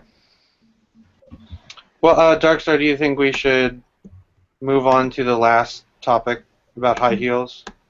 Well, actually, I had another topic to introduce. Well, what is it? Do you think that, I guess, legacy media like Kotaku and I call them legacy, but they're really not. But media as a whole, journalism as a whole, do you think it's still relevant today? With the day of the internet, where companies can talk to us ourselves, and we have so many YouTubers willing to make reviews, are they really relevant? I mean, Yeah. Are you basically kind of referring to Nintendo's ability to do the Nintendo Direct thing, where they bypass everything? not just so talk to the much. consumer? Talk about in general. Hey, how about we talk about the fact that talk about, Nintendo's revenue from YouTubers? you're talking. No, let's not talk about that. You're Let's talking not talk about the revenue thing. You're talking. Go ahead, Darkstar. Sorry for interrupting. Go ahead. You're saying media, like when we look at these journalism sites, and half of them don't require a fucking journalism degree to get into unless you're like a, I don't know, editor. Technically, none of them do. None of them. Leah Alexander is an actress. But beyond that, what I'm saying is, are they really relevant? I mean, these guys, they have their opinions, but Are their opinions really any more valid than any random YouTubers? No, they're not. No, they're not. But for what? Young people or old people? Because old people still believe in the media, in the more formal media. Well, we're actually talking about gaming age people, and with that, we're actually talking about anywhere from like I guess 12 to 35. Well, the 12-year-olds, I mean, I think the YouTubers have been become bigger than journalists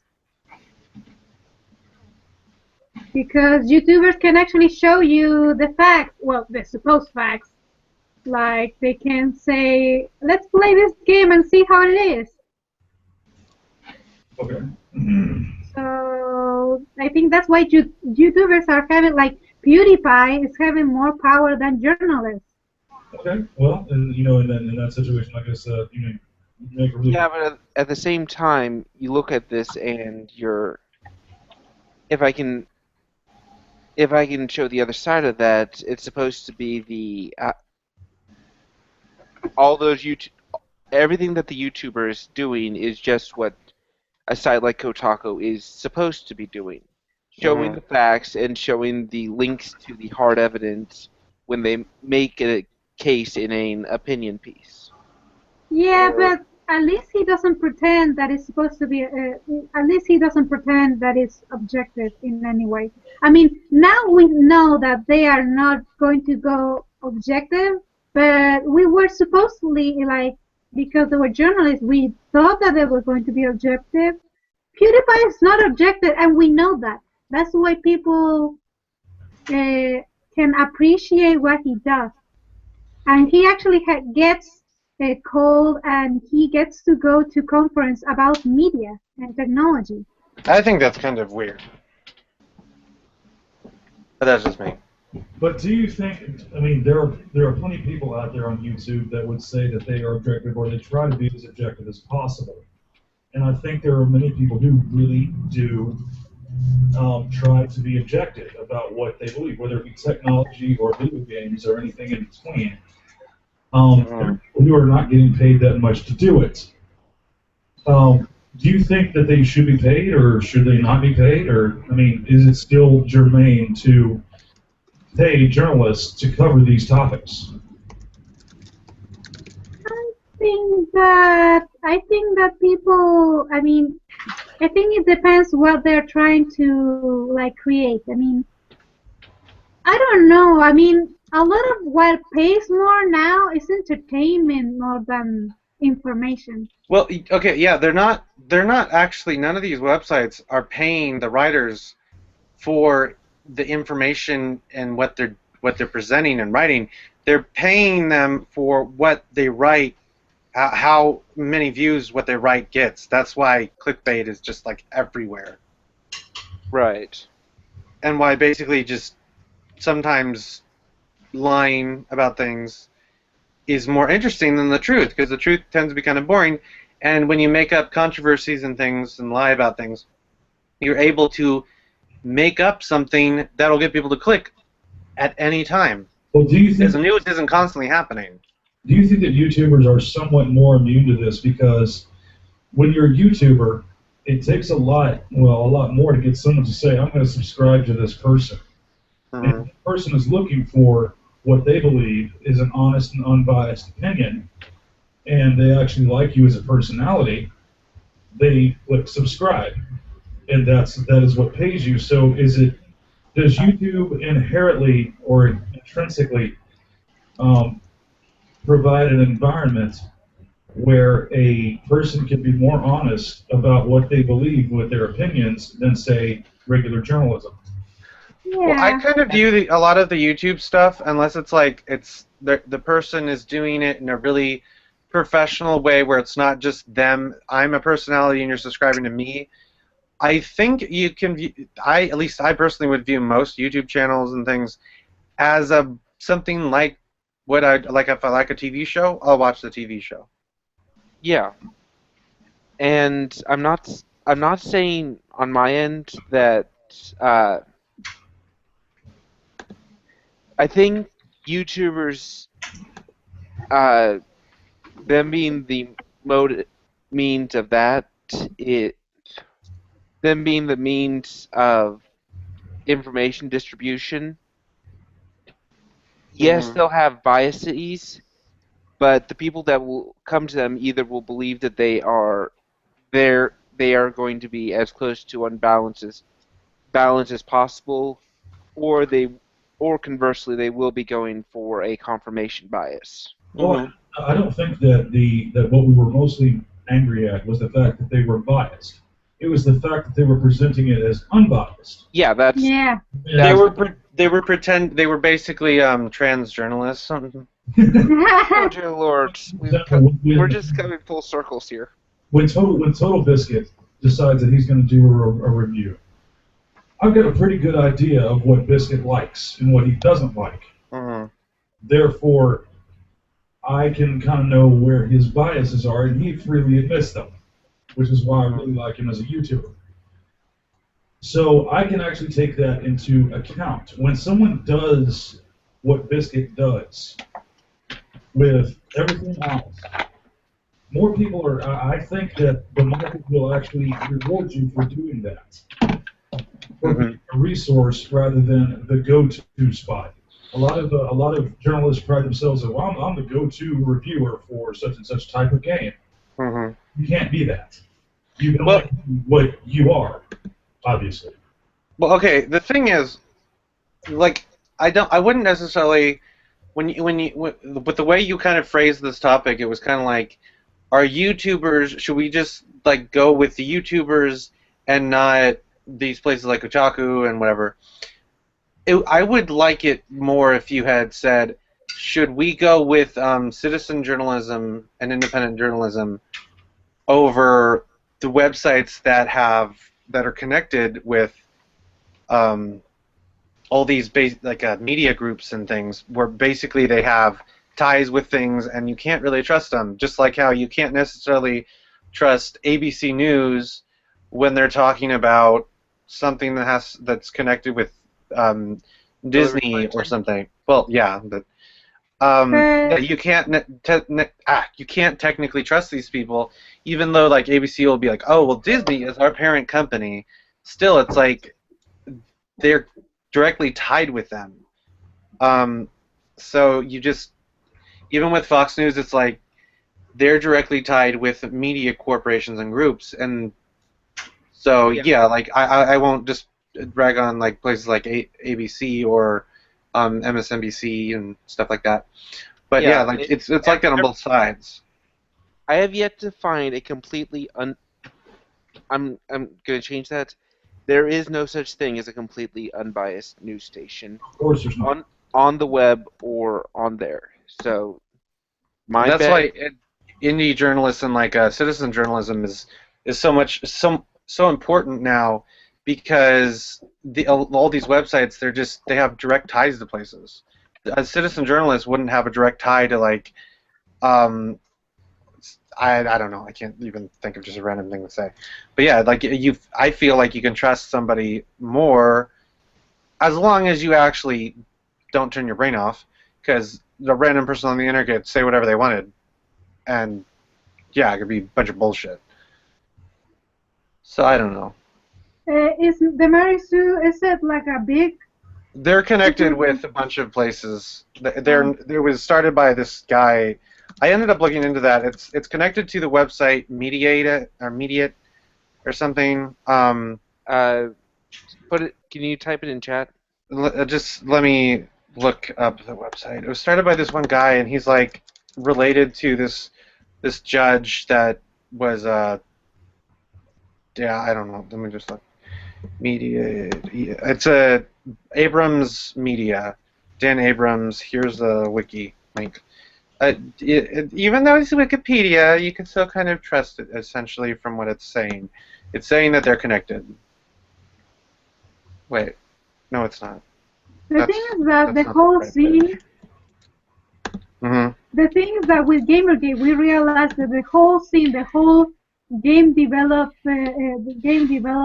world, from the indies to the AAAs and to the journalists, they're all connected somehow. They are fucking each other. That's what. Basically. That's why before you even half trust someone, you gotta hunt the truth. That's why. Is that why we're actually like showing like reviews like from Christian gamers? Well, the reason why people like them, I can't remember what they're called. Oh, I feel bad Christian now. reviews? No, it's some. They're what are they called? Christ Center Gamer Yeah. or whatever. People like them because they know that they have a Christian bias, and they're going to analyze the. Okay, Mama. My mom came in and told me dinner was ready. Yummy dinner. Oh, it's your turn. Anyway, so they have. What was I saying? Oh, yeah, they like people know they have a bias, but they keep the bias in a separate little section that's clearly labeled as their bias, their views on the content in the game that Christians might want to know, especially if Christian parent, like if there's Christian parents and they're like, we want to know if this game is okay for kids to play based on these issues. People on Gamergate like them because they're honest about that, and they keep it completely separate from if they think the game is good. Yeah, they compartmentalize that belief away from the actual judgment of the game. I don't think people would, like, they'd still not like them, but I don't think people would dislike Polygon as much if Polygon had just kept their feminism blah blah blah section in a little spot that you could just ignore, and it did not end up going into the game score. But they're never going to do that. It's not just the game score, it's everything. It's just the game review is just based on that now. Yeah, I know. But if they kept it separate, people wouldn't have as big of a problem with them. But they don't keep it separate. I mean, with like Center Gamer, they do. Yeah.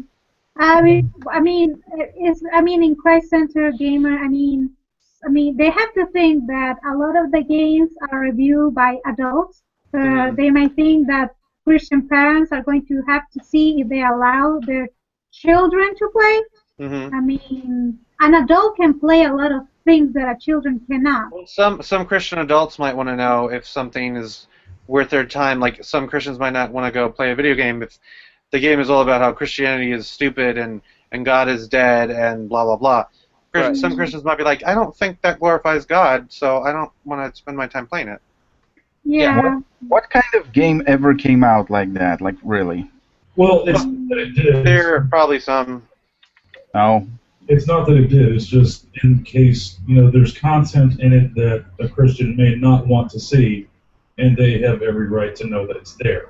And there is examples of Japanese games where they kill God in it. So, oops. Yeah. Hey God, not your God. They kind of change it, I think, for the American market. But Yeah, I think it's pretty much God. I'm pretty sure that Christians realized that the Japanese had gods before Christianity came. They don't kill that God in those games. Yeah, that God. They kill. There's a lot of. There is How? What? I don't know. there is evidence in a particular anime called. That's an anime, not a game. Well, they're directly tied. All of that is directly tied together. It's all the same. Anime and video games are all just one thing. I'm just joking. Maria the Virgin Witch. Yeah, there's Yeah. examples of Japanese culture where they'll take like Judeo-Christian Yeah. stuff and then they'll do things with it. Yeah. But Yeah, that's it's all just besides like the they point. do with the Nazis. It's just like they do with the Nazis. They don't give a fuck. Yeah, they're weird about the Nazis. They will put a dinosaur, which is a Nazi, and they will make it fight Godzilla. So anyways, yeah, and like I think one of the reasons why a lot of people in Gamergate who are liberal are actually like, hey, Breitbart News isn't evil like I was told. A lot of them are like, I'm gonna go there is because they know that the Breitbart.com is kind of clear. Yeah, we're conservative, but they also, I don't know where I'm going with that. Yeah. My brain kind of died. I don't like Breitbart. I don't actually read Breitbart. They're Oh, still you don't read conservative. mine, I no? don't like them. Well, they're not necessarily conservative. They're libertarian, but they're labeled as conservative. I have read articles, but I yeah. don't necessarily like them. The I don't the like Sarah, that. the Sarah Palin advertisements on the website don't help either. Yeah. Oh, okay. We're not going to get into Sarah Palin. Let's Everybody else has. No. let's steer ourselves away from politics, okay? Well, yeah, I was just kind of getting into that aspect of just sort of explaining I why, cannot get like, a Breitbart.com is upfront about it. Like, we're libertarian or conservative and stuff. And they also have liberals who write there as well. Liberals Right. who say things that mainstream liberalism does not like. So, anyways, but yeah, they're upfront about it, and they're not like pretending like we're Right. something we're not. And that's one of the things. Polygon and Kotaku, they portray themselves as something they're not. And when they're confronted with, well, you're not, you're unethical journalists. They're like, we're not journalists. Lols. Ethics are for stooges. Yeah, bring like back we bullying. we were never going to be objective and all that stuff. You're not our audience anyway. You're dead. hmm Everybody believes the way that we believe. You're the minority. So Oh my God! Do they believe that? It's the way Uh, it's laws. they're all crazy. Some of the people that write there, they might not actually believe any of the things that they're saying. They might just be doing it because they know that it'll get them views from Right, people the- who are never going to play the games that they're talking about anyways. This will piss a lot of people off. Let's write this. Yeah, well, exactly. Although that's I mean- a little bit different because they're going for a certain audience. This will piss this audience off Right. And instead of just like particularly- a website that just tries to piss everyone off. And Just like- particularly, oh, I need something that really gets this article. Oh, I know, this headline is moderately true, but certainly clickbait. Like, the person who made this video game is a rapist. I heard it on Kotaku. And this is a person who's writing an article about this game and how the creators are rapists on Kotaku. The Breitbart? What? Are you writing for the Breitbart? 'Cause I don't know. That's, No. Who cares? He's I don't know, I I like don't Breitbart. I was reading them for a long time, ever since they launched, because it was refreshing to get a side of the news that was not being reported on, because I like to be able to balance stuff out. Yeah. Yeah, I Uh, get the same political. thing from Russia Today. Okay. What? Russia Today. Isn't that owned by Russia? So biased. I mean, it's pretty obvious they're a step away from being a state-funded station, but Oh, okay. as long as you realize that, then and you know what their biases are going to be, then you're pretty much safe. Which Same was case with the Breitbart. If you know what their biases are, you know what they're going to lean more, tend to lean more towards. Then In general, their bias is we're going to report on the stuff that you're never going to see reported on in the mainstream media. I think a lot of it are. yeah, which kind of also brings out the really shitty aspects of it. Like, I don't know, if I can report personal hit pieces on people. I have nothing against hit pieces. It's just kind of, it seems more like a waste of time to me than something, oh, it's amoral. It's just, it's. Well, I they, don't even they care don't about always end up celebrity doing that. lives. They have different persuasions, but Yeah, I don't even care about celebrity lives. Why the fuck should I care about some random dude who, I don't know, maybe said something stupid a few months back and is running for a low-ranking senate in a country I will never well, go a to. person who lives in that area might want to know. right. Yeah, but doesn't that mean that's the sort of shit that should be handled by local news, not?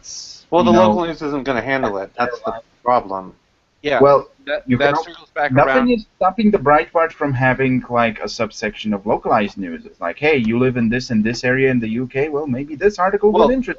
They're doing that now. They're starting to expand more. Originally, they didn't have a Texas-based, like a Texas section, or a England section or whatever, UK section, and they expanded towards that. And I don't know if they're actually going to do this, but I kind of jokingly said to Milo and Libertarian Blue, it's like, when are they going to have a big geek section or big nerd section? Because they like big government and big journalism and stuff. That's their theme. It's like, when are they going to do that? When are they going to have a section just devoted to geek topics and video game topics and comic book topics? Because they're starting to write more and more about that, and they could end up doing a thing where it's like a section for video game reviews, and it can be separate from the Hollywood stuff, because the Hollywood, all that stuff is really very separate from video game stuff. Right. Video games and Hollywood are just completely not in the same space, which is Yeah. why they fight so much. Mm. Well, they treat each other bad. I mean, video game adaptations and movies, they're usually not very good because they don't understand the video games. And then video game adaptations of movies, they get rushed because the movie people... Anyways, so, Yeah, we've because gotten it really has off to- topic. It has to be out by that You guys point. remember Street Yeah. Fighter, the movie about the video game that was about the movie that was about the video game? Mm. There was actually a Street Fighter video game that was based off the movie, which was Oh, yeah. Yeah, well, that makes Street sense. Fighter, the video game, the movie. Was the game actually just like a rehash of one of the previous games, but they said movie on it? No, it was Hey. it actually. No, there was literally a Street Fighter, the movie, so it was basically Street Yeah. Fighter, the video game, the movie, the video game. Street Okay. Fighter the movie is actually one of the movies that actually tried really to do the characters, and it came out wrong because the characters weren't. It kind that of played, it kind of looked more like Mortal Kombat than Street Fighter. A lot of people say Mortal Kombat, the first movie at least, was actually pretty good in terms of, hey, It was it's based off the ridiculous. game. Like people, It was- the second one is really bad, Oh yeah. but I don't the- like. I think both of them as movies were I terrible. actually never saw the second well, I'm one. not saying they're good. I'm just saying like a lot of people have kind of said, hey, the first Mortal Kombat movie captured the spirit of the game in a way, and it was pretty decent. Like it wasn't good, but it was decent. Terrible. I really liked Dead or Alive. That was a fun movie. It was like written by stone people. And what this Yeah. what's this guy gonna say? No, you will die. Okay, that was awesome. The writer of Mortal Kombat, the director of Mortal Kombat, is the director of Resident Evil. And the reason why those movies are so different from the games is because Capcom said, make it different. We don't want you to just rehash the games. So Yeah. blame Capcom. I love those movies, honestly. I actually like the Silent Hill movie. By the way, I mean this manga. Oh God, remember Doom the movie? That was Come like. on. I actually thought that it wasn't bad. The fact when the movie was bad. But the thing is that when they actually went into the screen, like the game, I actually like that part. That's It felt so wrong. I have 5 words to say if we're talking about bad video game movies. Super Mario Brothers, the movie. Oh my God, that's a legend. That's a legend. Well, the And you know whole what? production I history of that was You insane. know what? I actually fucking like that movie, but that's I because really I haven't played a single Mario game when I actually Oh. saw it. I mean, for what it was in its own little pocket, I liked it. But as something trying to be a continuation of Mario ethos, Ethos, wow. Like, did It you was- really call it an That ethos? movie was ridiculous. It was fucking hilarious of the bad that it was. Yeah, it was weird. It was comically bad. Well, there was all sorts of behind-the-scenes drama where they weren't letting the directors do what they wanted, and they weren't really, like, there was just all sorts of stupid stuff. And Shigeru Miyamoto had some interesting things to say about it, and I can't remember what they were, and I want to look it up. Oh, I classify That's a new- in like the same classification as like Army of Darkness. So bad it's good, or intentionally bad? It's so terrible and over the top. It was funny. Well, that's just Yeah. Sam Raimi's style, and he makes bad movies on purpose.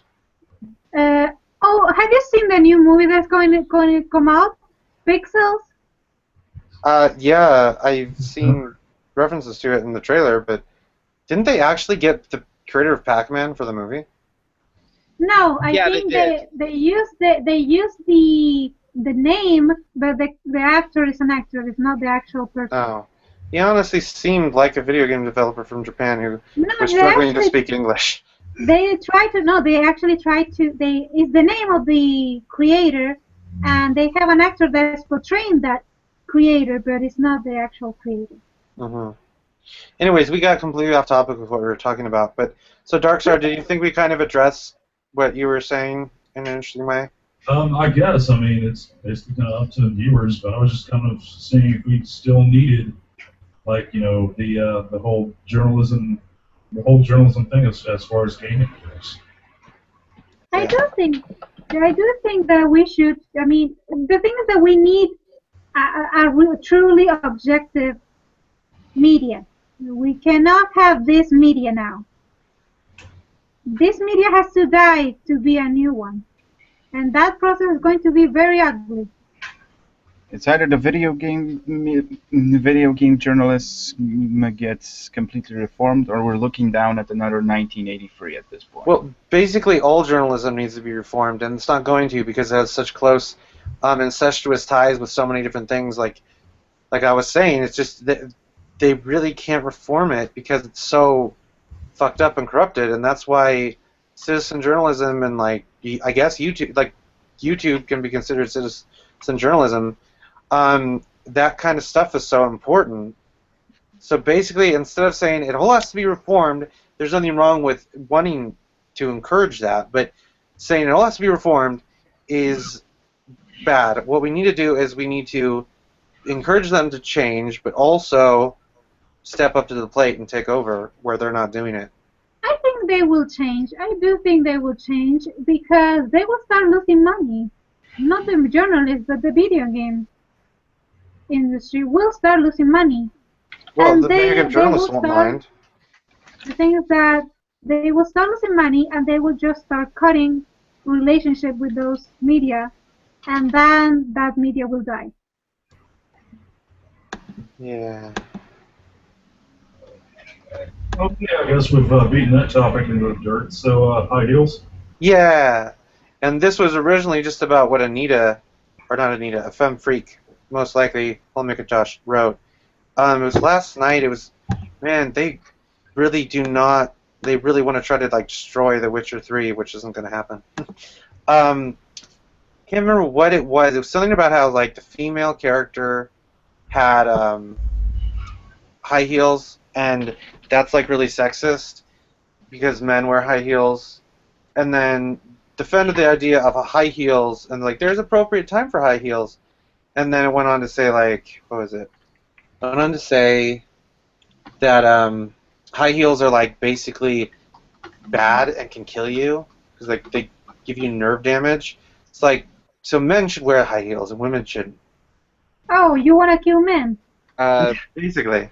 Well, the thing with that is with high heels. How many women do you know that commonly wear high heels anyway? A lot of women. I mean, well, every day they always you see them come. No, It's most women that I know, and I know a lot of them, are always wearing tennis shoes.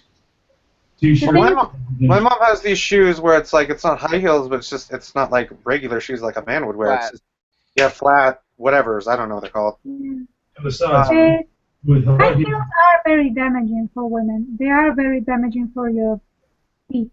I don't doubt that, but it's the idea of high heels is that oh yeah, it's okay to wear them because they make you feel empowered or they empower you, but not okay for a man to look at because that's derogatory. Which one is it? And why It doesn't make any sense. She's saying that men should wear high heels. I mean, there was a time in history She where didn't say men- that technically, just to be clear, but it was kind of implied because it's men. Well, no, she did. She said the main character in The Witcher 3 should be the one wearing the high heels because historically men were the ones who wore high heels or whatever. And then goes on to say it's sexist for the female characters to wear them, and that I can find the tweets and read them if you want, but. It's not. I mean, if we're talking about medieval times, then it's not historically accurate in that time. When men use high heels, men use high heels in the times where there was the French Revolution. That's when they were wearing high heels, but not in medieval times. The reason why they wore high heels is the same reason that cowboys wear boots. It's for stirrups. Yeah. And it's tiny heels. It's not 7-inch heels. It's tiny heels. Yes, just like regular cowboy boots. They can be pretty high or pretty low. We need to search for men shoes in the define men shoes. But I'll just read the tweets. Ciri and the sorceresses in Witcher 3 wear high heels, but historically they were men's fashion. If anything, Geralt should be that one in heels. And then game designers put their action heroines in high heels specifically to make them more sexualized in combat. It's tiresome and ridiculous. There is a time and place for high heels, but running, jumping, and battlefield scenarios are not it. That's just pandering to male fantasies. High heels are immobilizing. They can also cause serious nerve and joint damage. Why do game designers want that for their female heroes? She's not making any sense. She's going with the same. Don't refer to it as she. This is full Macintosh because Yeah. he knows all about male fantasies. First, the high heels in men was in that time it wasn't true. Second, if we're talking about just she or he is basically doing the same thing. In women is sexual, in men is not. Don't thinking that in men things can be sexual too. That's because it's him, it's not her. If it was her, she would know that some things in men are sexual too. But because it's just only him, it's just a projection of his own desires and his own guilt. Why is it in He's a one very side filthy man. it's female empowerment and the other side is sexual objectification? Because I'll tell you why. It's the sexual objectification that makes it empowering. Because if you're sitting out there and there was no male objectification, no sexualization, it would be pointless to wear high heels. Because if you're the only one that thinks it looks sexy, that's not empowering. That's just pain. Also, high heels would make you look taller. So women kind of are mostly smaller. If being taller is what you want, but the thing is that if men on aggregate did not care about how tall you were, then it would be arbitrary and then not empowering. Okay, I just found a picture of the high heels. High heels actually make your they make your legs look slimmer and your butt look bigger and more firm. Wait. You look perky with high heels. Is The Witcher a Wild Hunt? Is that part of Witcher 3? Okay. Yeah. Yeah, okay, so here's a picture of the high heels. They're not high heels, like really sexy ones. They're boots with a heel that on the back, like a thick heel. Let me see if I can screen share.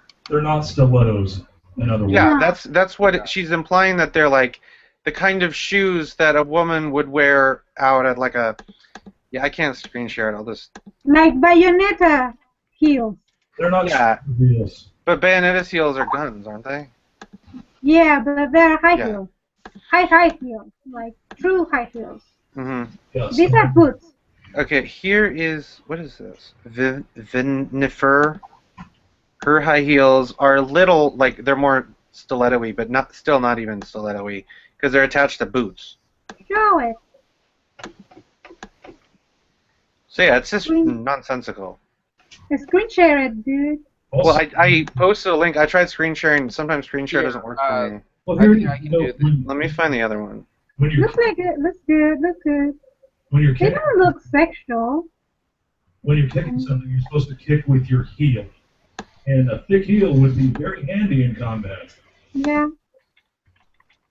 Where's that other one I found? Oh, it's just she or he's just talking bullshit, and we shouldn't listen to them.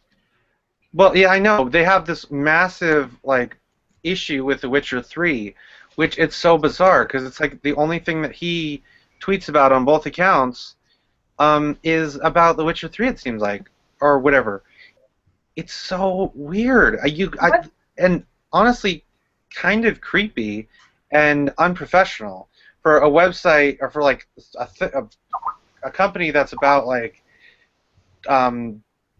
getting money for doing nothing. Like a company that's supposed to be about making all the stuff like better for everyone. They're just obsessed with this really popular game that's selling well. Maybe the creators of The Witcher 3 actually wrote them back, and they say something like really mean. Well, they've been making fun of them and stuff because it's so easy. to I make find it kind of fucked up how they want to talk about something as arbitrary as heels, and not something that's actually one of the biggest issues around Witcher 3 is the AMD versus NVIDIA thing. I don't know what that is. What?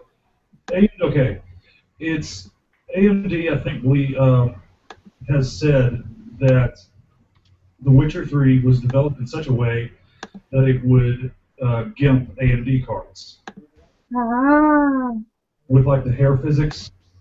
ah. And it's a debate. I mean, I'm not saying which one's right and which one's wrong, but it's a debate, and it's actually a valid debate because if you're talking about PC, which card you have is going to very greatly determine what degree of graphics you're going to get, if you're going to get those nice hair physics or not. The, Of course. the AMD versus Intel seems to become the next console wars for the PC ruling class. Yeah. Well, I'm looking at some historical pictures of high heels that I think were for men, and they were for dressy men in France, I guess. There's some really weird ones. But that is not the age, I think. I don't think that was the actual exact.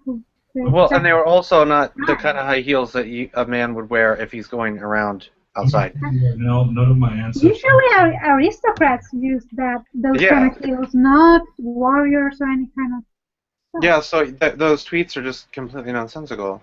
Yeah, if he was a fancy man who was the protagonist, then he will have to wear heels. Because if he is an aristocrat with a wig and all of that, and the makeup, he will have to have heels, makeup, and wig. Well, the way that she makes it sound is that all men back then wore the high heels, and it's like, okay, from what culture? Only rich ones. Because I can guarantee you that Native Americans did not wear high heels ever. No way. Yeah. What a shocker. But now tying in with high heels, this is kind of funny. This one, I guess, BuzzFeed writer, she tweeted basically saying, like, Jurassic Park is a better movie because the female paleontologist wears boots, and the rich woman who runs the Jurassic World, she wears high heels because she likes to dress fancy, and somehow that's, like, really bad. Maybe that's how she came there, in. Well, she dresses nice, and she's not supposed to be doing all this crazy stuff like she does. And apparently, according to somebody who saw the movie, she's told not to be wearing high heels at one point. Oh. So, yeah. I tweeted about it, and then Lizzie ended up retweeting it, and then I got a bunch of tweets about it. I just wanted to show off. Oh. No, but it's like, why are they obsessed with high heels? Well, Is it because they're all short? High heels are truly uncomfortable. I mean, I never wear them, but when I wear them, they're really uncomfortable. And they actually are really bad for your health. It's not necessarily that you should wear comfortable shoes. But I don't think but they are obsessed with gender. It doesn't have to do with comfort. Well, also, women are the ones who want to wear them. Yeah. Like, women want to wear them because they're supposed to be nice, and they do make women taller, and women tend to be shorter. It's actually because of the design, I think. Yeah. High heels are beautiful. They actually are very beautiful to look at. But when do they you wear make them, women sexier just by putting them on? I think. Yeah, it's like three-piece suits are not exactly comfortable either. Yeah. I think I understand why John McIntosh, whichever. Josh, just call him Josh. Yeah, why he's focusing so much on The Witcher 3 in every aspect that he can. Why? What does The Witcher 3 have in common with the second half of Tropes vs. Women? I don't know. They're both complete fantasy. Oh, okay. Well, hasn't he said that like reality and fantasy are like the same? Yeah, that was the joke that we're not going to see the other three. Oh, okay. Well, they just kind of like got tired of playing games and looking for that one scene that they could screen cap or whatever. Because they've actually admitted to doing that. It's like they will just play a game over and over again and replay scenes over and over again until they get exactly the incriminating stuff that most people won't even notice. Yeah, where they because they're going out of their way to make up things. just to get the right shot. So, yeah, that's. If there's anything else anybody else wants, if there's anything anybody else wants to talk about, now would be the time to bring it up because we're kind of winding down a little bit. I got nothing. Well, I guess I already told you that I am now an otherkin, considering that Slavic people aren't a thing anymore. I am a Slavic-kin trapped in an Anglo-Saxon body. I'm a trans. I'm a trans nigger who has a trans cracker headmate who has another headmate that hates trans people. That's beautiful. I am moving from one city to the other within the state of confusion. Oh. Where? Wait, no, like you're not actually moving from I'm an not actual moving. state. Hence why I was said kinda confused, within the state of confusion. Oh. Yeah. Okay. How long has this gone? I don't know. I think like 2-3 hours. Okay. It hasn't been 2-3 hours. Maybe 1.5. Two Really? hours at maximum. I don't know. Okay, well, what do you think, Darkstar? Well, I'm actually on Twitter right now looking to see if there's anything else to talk about, so give me a second. Okay. I mean, we have like 10 spectators. I Yeah. don't have. There has been something that just started that takes us back to E3 Why is Super Metroid trending? because I think it just got announced or leaked. That they're releasing Super Metroid again? Or Oh no, it's for the Nintendo World Championship. Yeah, they're gonna be playing Metroid for whatever reason. I don't understand what Earthbound Beginnings is. Because no, Earthbound is never gonna come out of Japan because Mother 1 is coming to the Wii U. That's what it is, apparently. They're finally localizing it for the West, yeah. Okay, I got something to ask I'll you believe guys. it when I see it. Bullshit all Yeah. around. Releasing on the 14th. Yeah, So today, I guess. Go ahead and ask it. Yeah. go ahead. If people from Gamergate were to be interviewed by people from the outside, who would you feel would be the best representative of you? I don't know. That's, I think I think we had. TV. Oliver Campbell. Monday Matt. Okay. Not Monday Matt. Why not? I don't know. I don't. He's the one that started it all. But He has a tendency to fly off the handle. I can go either way with Mundane Matt. we also Okay. he doesn't like to show his face. Right. the guy fence sits too much. He releases Oliver too many Campbell. videos. I had to stop. I had to unsubscribe from him because, like, he would just release videos constantly about weird stuff because he was running out of things to post and he needed new things to post about. Okay. Right. What about you and the honey? Well, Sargon. What about Sargon? Sargon would be good. Argon would be Yeah. good. So Yeah, but here's who's the that? thing. I didn't say Sargon because Sargon doesn't want to be a Gamergate representative. Okay. Well, no, it TV. doesn't necessarily mean representative, but like if somebody were to interview people, it's like he'd be a good person to interview. I think. Right. Yeah, okay, then yeah, definitely Sargon. I think he has been interviewed, and they have basically edited him. Yeah. I think they Yeah, need CBC did that. And- one-on-one, they need a panel. Yeah. I'd also say, I mean, this would be more of a text interview, but Teal Deer. Yeah, Teal Deer's more of an MRA or more MGTOW type person. He'd probably hate that, but okay. Yeah, Yeah, I subscribe to him. Called that. I think Allison Tiemann would be good. Alice, Yeah. I And she's don't know who that is. She's a honey badger. He's an She goes by MRA, Typhoon I'm not Blue. sure. She's an Can you spell her last name MRA, again? but she's an MRA, but she's also she's supportive of women and men's rights. But she's like, I'm gonna go with men's rights because Is yeah, the one that's being underrepresented. Yeah, she doesn't like how men's rights activists are being shit on, so she's like, I'm just gonna go with this and say that I'm a men's rights activist to let them shit on me.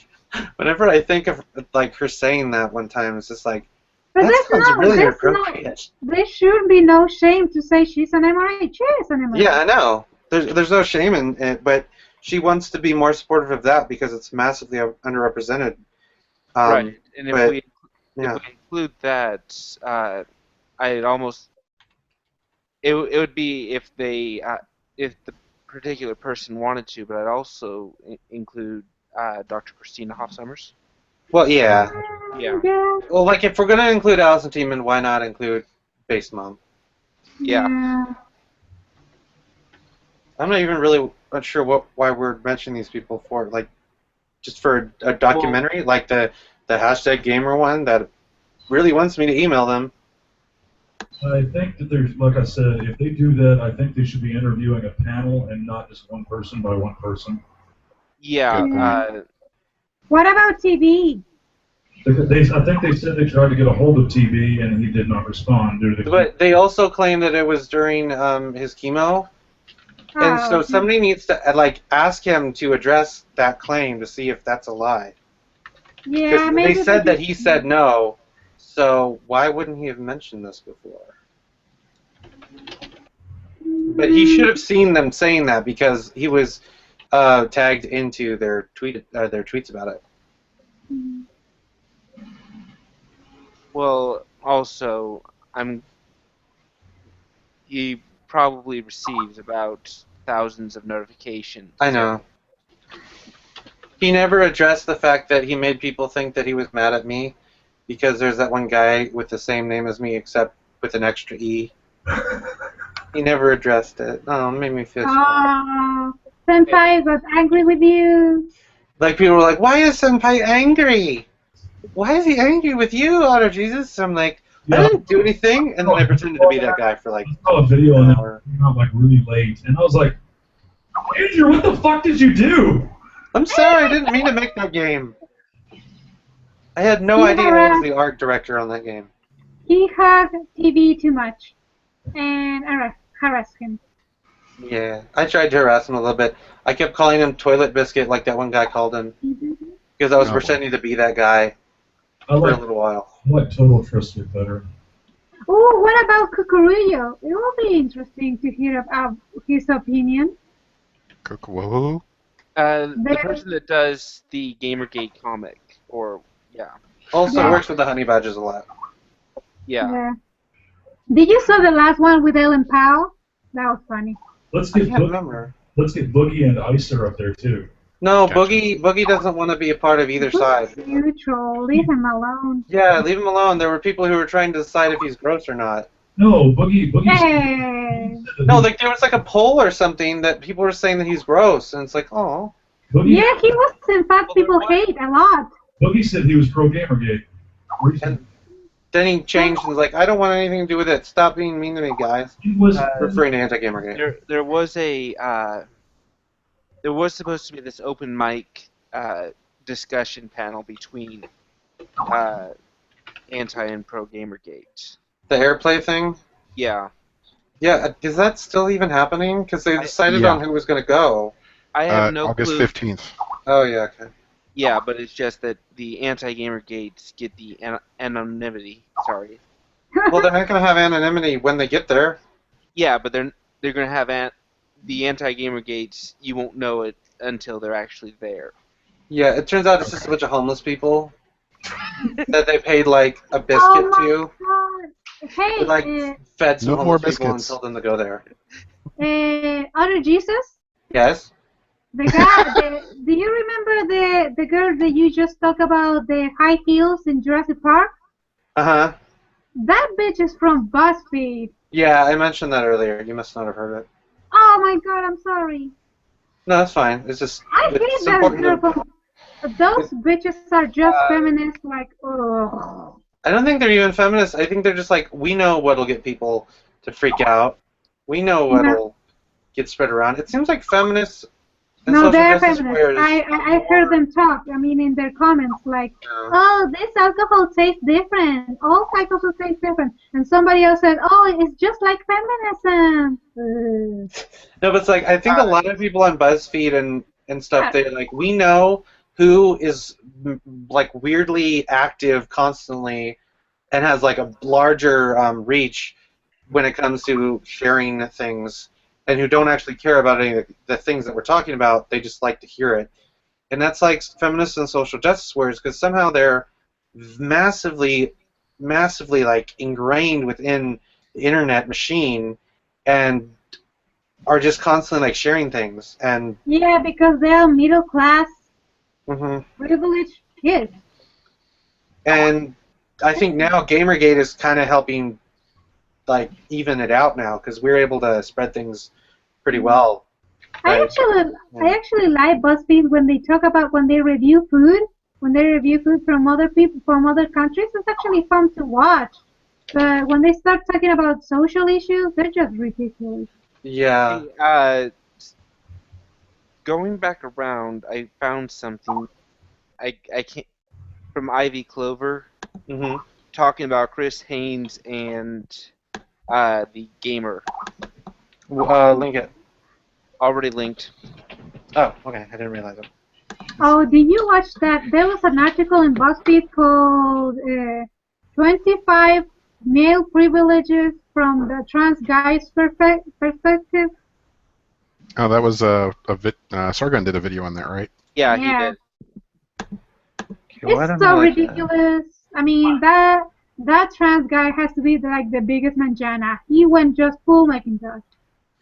I think we need to get Richard over at ReTech USA on that panel, damn it. Okay, cool. That was a total joke. I hope you got it. I'm adding him to the list anyway. I actually don't even think that person was actually a trans man. It sounds too weird. His name was James and James. There's just one James and James, and he is a class kid.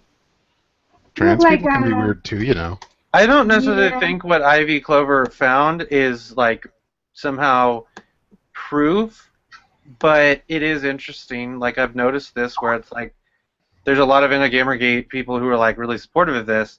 But okay, if we can find any real proof that the Chris Haynes guy is just secretly doing all this to just do more propaganda, that's one thing. But until we find that, I kind of want to think that it's possible that he's just really ignorant and he's getting all this support, like people interested in his documentary. Right, because, which is why I mentioned it, but put it in this instead of throwing it up on the screen. But I don't want the penny penny to to drop what I'm until saying, the penny though. drops on the. I want to add something. Sorry. Okay, so maybe like many documentaries in the past, when they're making it, they start out with what they think the documentary is going to be about, and then it becomes something else. What if that happened? Well, we have to risk it or not. We have to decide. You have to risk it for the biscuit. Yeah. Even if the biscuit hates you at the moment. Biscuit doesn't hate me. I know. I'm sorry. That was a while ago, actually. Yeah, you now are another bazooka. Yeah, he doesn't even know who I am, I'm sure. That harassment bazooka was so funny. Oh yeah, it was. Somebody got upset about that, and anyways. Why? No, Why? it was because of the drive-by thing, and they thought that it was like being supportive of Roguestar and being like, "Yay, that's good. I hope Randy Harper gets shot." No. Oh, well, some people wish that. I was there. In his defense, he was really, really smashed. Okay, good. I wouldn't mind if she got shot. Maybe in the foot. Hey. Come on. Oh, say that you were joking. Come on. Okay, I don't want this stream to get taken down. Right. I mean, I'm definitely changing so that but. It's not going to happen nothing to her. She has too much fat to get. I honestly think that Anti-Gamergate would like to see her get shot. Oh Because yeah. that Oh, would be well, support. you That would know help that their you narrative. know that Yeah, you for know the simple that they purpose would that love to get. I mean, they would love to get actual death threats, like for starters, because none of the death threats are real. Well, there might have been some that weren't manufactured in any way, but the fact is they were most likely from third-party trolls. So or Yeah. even then, they're not yeah. really real. But yeah. Yeah, I had a point. I don't know where I was going with that. Sorry. Ah. So Now I guess somebody say, Dirkstar, whenever you want to end the stream, just let us know. I guess we're just okay. gonna keep talking. Dude, we can keep talking. It's not like I've got anything to do. Oh, Okay. that was what I was talking. There is in localized events, if any of you out there are actually listening, there is a sort of Gamergate in KC that it was tried to be planned, but I think What? it Kansas City? Kansas City. Oh. Hello. Yeah, Hello. it's the the people that got it, including myself. I won't say dropped the ball, but Oh. went quiet. So the event, yeah, I was trying to push it back a little later so that we had the time in case something like this happened. But Wasn't there going to be one in Texas too? oh, I There- think there's going to be Gamergate meetups anywhere that a significant number of people in Gamergate can meet up. There was Yeah. 3 in Texas. They're doing another one, aren't they? Yeah, 4. Yeah. And then I'm gonna be at the PDX one, the Portland, Oregon one. Nice. That's in Is 6 there going to months. be a Latin American one? Because I don't like. There's not What? many people here. Have you actually asked about it? Have you tweeted about it in the tag? Yeah, but no, but I have talked. I mean, I used to have friends in GG that were from my country, but there was like 2 or 3. Hmm. Because the problem, I actually talked with them, and they said that very important that as you know, Brazil and Chile tend to have like a lot of development in independent video game industry. And the thing is that the problem they had is that a lot of people in the video game industry in my country don't want to talk about Gamergate because they are basically grabbed by the balls by the indie scene in San Francisco. And when they have to go to those conferences, they basically are in the hands of the San Francisco elite. What happens is they start talking about GG. They're going to get caught, and they Yeah, are not going to be able to develop games. Welcome to the Hug Box San Francisco. Such a lovely place. To come die. Such a safe space. I think I heard something about there being like slime on the coast of San Francisco or something. Yeah, Let me look. there was Slime a oil sound. spill. Yeah, they were asking for. Don't victim blame. No, giant purple sea slugs slime San Francisco by Bay Area beaches. Purple. Let's claim that we did it. Oh my God! Isolde died. Isolde dying. Only if the slime trail is green, okay? No, Yeah. it's purple. That's one of our colors. No, I know, but I'm saying only if the purple slugs are oozing out green slime. Oh, because they're oozing out purple slime. You know, it's the hair coloring they have. It's the hair color. It's the hair coloring. So much pink that it went to the sea. Yeah, the sea slugs are interesting. That's not what a sea slug looks like. Do you think it's Cthulhu? Here, Maybe it's Maybe. Cthulhu being cold. a giant purple blob from the sea, a slug, is invading East Bay beaches and waterways this summer, and some experts say it may be caused by warmer temperatures near coastal waters. Others say it's caused by gamer. No, it doesn't say that. Hey, look! Green algae by the purple slime. Yeah, so we did it. Let's all spread that around. Yay! Oh, sea slugs. They're so cute. Cute So like yeah. otter. Otter. Baby otter. Yeah. So, what else? I don't know. Okay, I think I'm going to ask the gamer #gamerdoc thing. I'm going to ask if I can just contact them via Kickstarter. If you can message with people on Kickstarter, I think I'm going to ask them that. Yeah, I saw your post, and it's like you posted a very nervous otter. I thought that Yeah. you could only communicate with messaging if you were on the backer. Nope. On that note, I just sent them an email from an email account I set up as we were talking, and they sent me a response. You guys want to hear it? Yeah, sure. Okay. Go. Thanks for meeting us halfway. Nothing you say here will be made public unless you choose to do so. Right now, our teaser does not have the diverse cast that we would hope to achieve in the final film. We have already we had a really impressive response so far from people who identify as Gamergate, expressing concerns and making interview suggestions. Blech.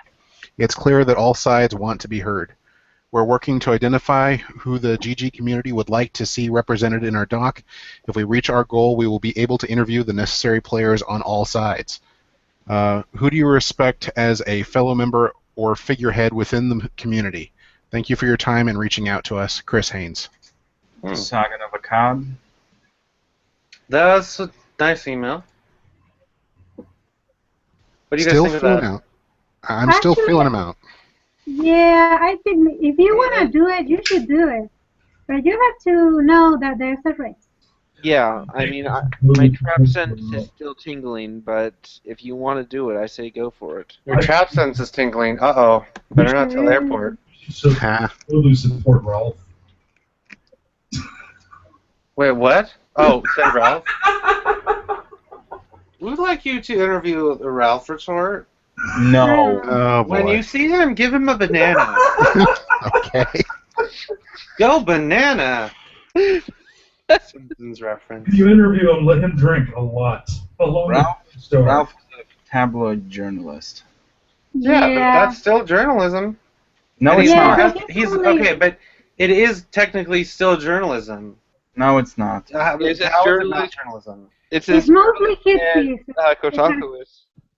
I only have seen hit pieces against Randy. There's been other stuff. But even, okay, tabloid journalism is still journalism because we call it tabloid journalism. Ha! I win. Oh, man. Your face is a tabloid. Well, does it have a barrier to entry based on meritocracy and a journalism degree? That's a barrier of entry based on how many vaginas you have. Oh, man. A barrier of entry is how many white skill points you have taken away. White guilt points, rather. Yeah. Yeah, like sometimes it's nice to be able to go to his site and just see sort of what happened, but he seems generally maybe not completely ethical, but he seems more ethical than places like Kotaku. I don't know. Because he actually will say like, well, this is my connection to this or whatever. Yes, like when he decided to call a blood hunt just because Nearden told him to. A blood hunt about what? On Steve Tom Sawyer. Oh, well, Oh, that whole that- issue was really crazy. The way that he Back in did November. that, the way that he told me that he did that made me totally stop like reading his shit. I mean, I'm not gonna pretend that Steve Tom Sawyer is like Yeah, I don't like a him. swell chap and an upstart and standing guy. Yeah. But fucking Ralph basically just called a fucking blood hunt on him, and I fucking cringed so much when he had like, I have an interview with this woman that's in the video, and she gives the true story. Nigga, she has all the incentive to fucking lie about everything. She's facing a court case. Yeah, with that same story, he said something about, oh yeah, we're going to be fair to Steve, and Yeah. We're going to be fair and balanced. And right down one paragraph later, he is ripping him apart. I was like, yeah, would be biased there, dude. Or would it not be biased? Yeah, and lo and behold, when Nearden gets called out as a fucking piece of shit that he should have been months ago, Ralph is suddenly like, oh, no association, nope. I mean, that right there should be spell his fucking the fucking end of his career in Gamergate. If there are shills in Gamergate, then the Ralph Retort is the first one in line for the shackles. I don't even monetize my videos. I haven't even considered monetizing the Hug Patrol channel. Oh. Like, who's gonna get the money if we get any? There's a bunch of people who have access to the channel who are like supposed to be producing content, but we're also lazy. Yeah, you can. I produce content. It's just, dear God, I would hate to like upload it to multiple channels. Yeah. Yeah. I like the bi-monthal, like when they talk about social justice warriors gone wild. I really like that. Yeah, they need to do more of those, but I think they're kind of busy or something. Yeah, they said it was going to be like every 2 months. 2 months? Yeah, they say bi-monthal. Or now I bi-weekly. thought they were at least going to try to do them every 2 weeks, maybe. Oh, sorry, bi-weekly. Oh, okay, then that makes more sense. That's the minimum that you want to do if you want to get people to your channel. That's speaking about the Ralph Retort, did you guys you guys were talking about the whole writing while white, that whole thing. I don't think that was the hashtag, but they're talking about white writers and how nobody wants to hear about them or. I think I heard about it either from Teal or Sargon. Yeah, I think it was Teal that I heard it from. What hashtag? It's not. I don't think it's a hashtag, but it's some of the social justice, or at least feminists, are talking about writing while white. Oh yeah. Like they don't want to hear narratives from white male authors anymore. They need to step. Not even narratives. Big caveat: white male authors, because if they just went with white authors, then suddenly a lot of the SJW bloggers would be out of a job. Well, no, then they would just say that they're transracial and they are in the wrong. No, they're saying basically they don't want to hear not just from white writers, but they don't want to hear about white people, basically. Yeah, because white people are the devil. I mean, literally. No, I'm not being literal. I mean, facetial. That's why I said that if I ever write a novel, my idea was on Devil Horn here. Get the thing is that if I ever write a novel, all my ideas have white characters.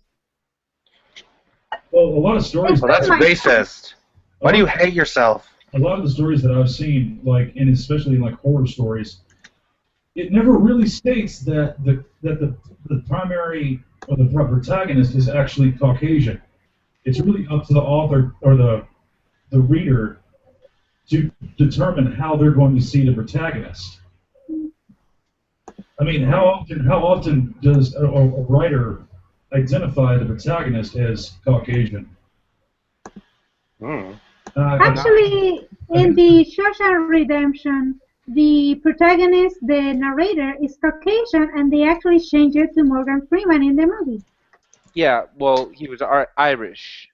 Red was Irish. Yeah.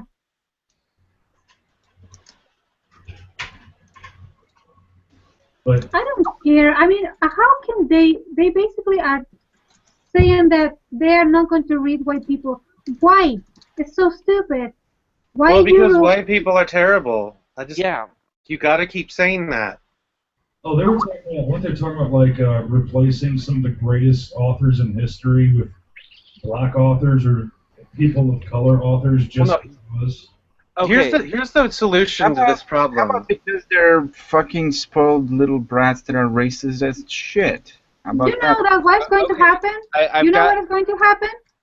People in other countries are going to start being smarter than them. They're going to have read Marx. They're going to have read Locke, Hobbes, Rousseau, not to sound... all of the Plato, Aristotle. They have been Shakespeare. What? Look, not to sound mean-spirited or anything, but people in other countries are already smarter than Americans. No, Not that's not necessarily. true. Okay, so I have a suggestion as to how we can fix this problem with all these white historical male authors. But it involves some evil science. We need Uh-oh. to create a victiminator and a time machine. A victiminator? That's too hard. A victiminator basically turns any white, cis, able-bodied Caucasian male. And I'm black person. No, it just Into transitions a them fat to, woman. well, into no, just one or more of the less victim classes. Yeah, That's but really just just one way is too not enough. complicated. Can't we just get Tumblr to dox somebody? That'll fix it. No, I'm just Yeah, joking. let's totally dox William Shakespeare. Yeah, I The know. thing It's is, awesome. the thing is that I don't think that people in other countries are smarter already. But the thing is that they will, if they start doing those stuff, people in other countries are going to become more educated because they have been reading all of those white authors because that's what they teach you in college to do. You have to read Aristotle, you have to read Plato. If you want to understand politics, you have to read the whole who are the people who started all this politics? Rousseau, You are Marx. not familiar with American politics. Here's the thing. I wanted to say this, but somebody else had an idea. This is how we solve this issue. We just inform these people, these social justice warriors saying this, that there are authors in other parts of the world that are not white and write stuff. So just learn the language that they write in. Read more Japanese books. Read more books by black people in Africa, I guess. Other countries produce content, but they're not wanting to read that because they're racist. They're wanting to read content produced in the United States by people of color in Yeah. that country. And they don't even necessarily want that to happen. They just want a reason to complain. But that's the whole issue about all this. They'll say like movies are too white, video games are too white. Well, what about Japan? Shut up.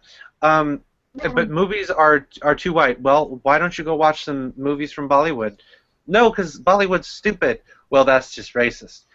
Why didn't you go make your own movie? That's hard. Well, that's kind of that honestly is really difficult to say to someone. But make your Right. own comic book, that's possible and very easy. if Write you can your own draw it. novel. Yeah, write your own novel, that's possible, and you don't even have to get a publisher. You just have it sold on Amazon. I mean, they have books about people having sex with dinosaurs on there. Yeah. Anything goes. Or, just upload it to Wattpad. Yeah, Oh yeah. but they don't want to acknowledge that there are people who do things, especially in terms of movies and video games and all this stuff. There are people that do that kind of stuff that are outside of the United States. It's odd how these people in the U.S. will say this kind of stuff, and then they'd also be very against like people who say, "Well, the United States is a great country. I'm very proud of being American." They'd say, "No, that's bad," but they're also denying the existence of like places outside of the U.S. like the ability that they produce content. They're denying that and saying only in America. We only want the content produced in the United States by Because they're Hollywood or ignorant, by they don't whatever. know- They don't know how to speak another language. Yeah, they don't want to learn. They don't want to learn Travel. Japanese and well, They I think just- they just really hate Japan. Yeah. But They don't travel to South America to see. If they want to help people, they should go and Oh, help don't- people in don't. Africa and Guatemala. Don't even get me started. I'm pretty sure that at one point they actually said that going to Africa to build schools and houses is bad. yeah, there's a video with Sargon of Akkad where it's like that woman was basically saying, "Stop like acting like people in Africa are suffering." It's okay. We won't give money to Africa, African people and countries in Africa anymore if they don't need it. Bye. Thanks. We'll do something worthwhile. The thing is that I actually had problems with that video, both videos, like Actually, both giving Sargon one- and that woman. Mhm. I mean, Africa has the same problem with stereotypes that South America has. Mhm. And the fact that some countries are very poor, and they are really corrupt and poor, Wait, and so you're saying, have a lot of the problems. entire, so you're saying But that the the thing is entirety of that South America is not. One of you talk don't talk at the same time, please. Somebody go ahead. the thing is that there are places, there are countries which have a lot of poverty, and they have a lot of corrupt governments, and they have a lot of problems with that. And those countries do need help. But the thing is that there are other countries which can be supported by their own governments. The thing is that in Africa is an extreme version of that. There is countries who can actually support themselves. But the thing is that there are still other countries who are still ravaged by war. So you cannot, that woman basically is generalizing all Africa in just some countries who actually can sustain themselves. But there are still countries who are still they are not even countries. They are failed states. They don't even have a sense of state. Mm-hmm. So And there's those also the countries- issue of like when money is sent to places in certain countries in Africa, the government of that country ends up not letting it go to the people who need it. That's true. Yeah, basically. Yeah, that's the problem I actually saw with just sending money to Africa. That's why I went a few years back to Africa to help out with building houses, because most of the food and money gets actually intercepted by the warlords that produce the videos to send all the monies to the poor African children. That's why that woman. And then they get the money, and then they get the cash and just buy weapons with it. Yep. I mean, that's why I get what she's saying. That she's basically saying that Africa doesn't need charity, and that's true. It doesn't need charity, but it does need help. But the only way, some of the only ways to actually help countries in Africa would be to interfere with the country. Yeah. Because there are issues where it's just, there's nothing that can be done unless the government completely interferes with them. Like, yeah, but basically invades and tries to fix it. Yeah, but that's why there are countries in Africa who are stable, who can actually go and try to help their own region. The thing is that the United States and the OTAN, it does tend to, the NATO, we call it OTAN, it does end up basically surpassing those. I mean, there should be a regional help. There should be regional help to help those countries who are being ravaged by war. I mean, it's a whole regional problem. And I agree with the lady that there's a lot of stereotypes that come from Africa that they shouldn't be there. But you cannot say that it's all good. Well, also, here's the thing. There's negative stereotypes coming from everywhere. So she just only seemed to care about Africa. She's an African lady, I think. She basically said that helping out Africans is just racist, because of course it is. Everything is fucking racist. Well, the thing is, okay, she's African. Which country? I don't know. And what social stratus? She comes off as a rich African that. Yeah, or like I honestly kind of got the impression that she possibly lived in the UK and probably that connection. Yeah. That she was born in the UK, but her parents are African, or something like that, or like she had not migrated, immigrated to the UK or something, because wasn't it on The Guardian? Yeah, I mean she has the accent. She still has the accent, but she does speak very good English. Although a lot of Africans, rich Africans, do speak a lot of good English. It's just a typical attitude of, I don't want handouts, I can handle myself with my daddy's money. But the thing about her, it's not. It doesn't matter anything about like what her action, like if she's well off or anything. What matters is even if she is from a certain country in Africa, what matters is she's literally acting like all of Africa is one place, one country, and one group of people, and that's bullshit. One economy.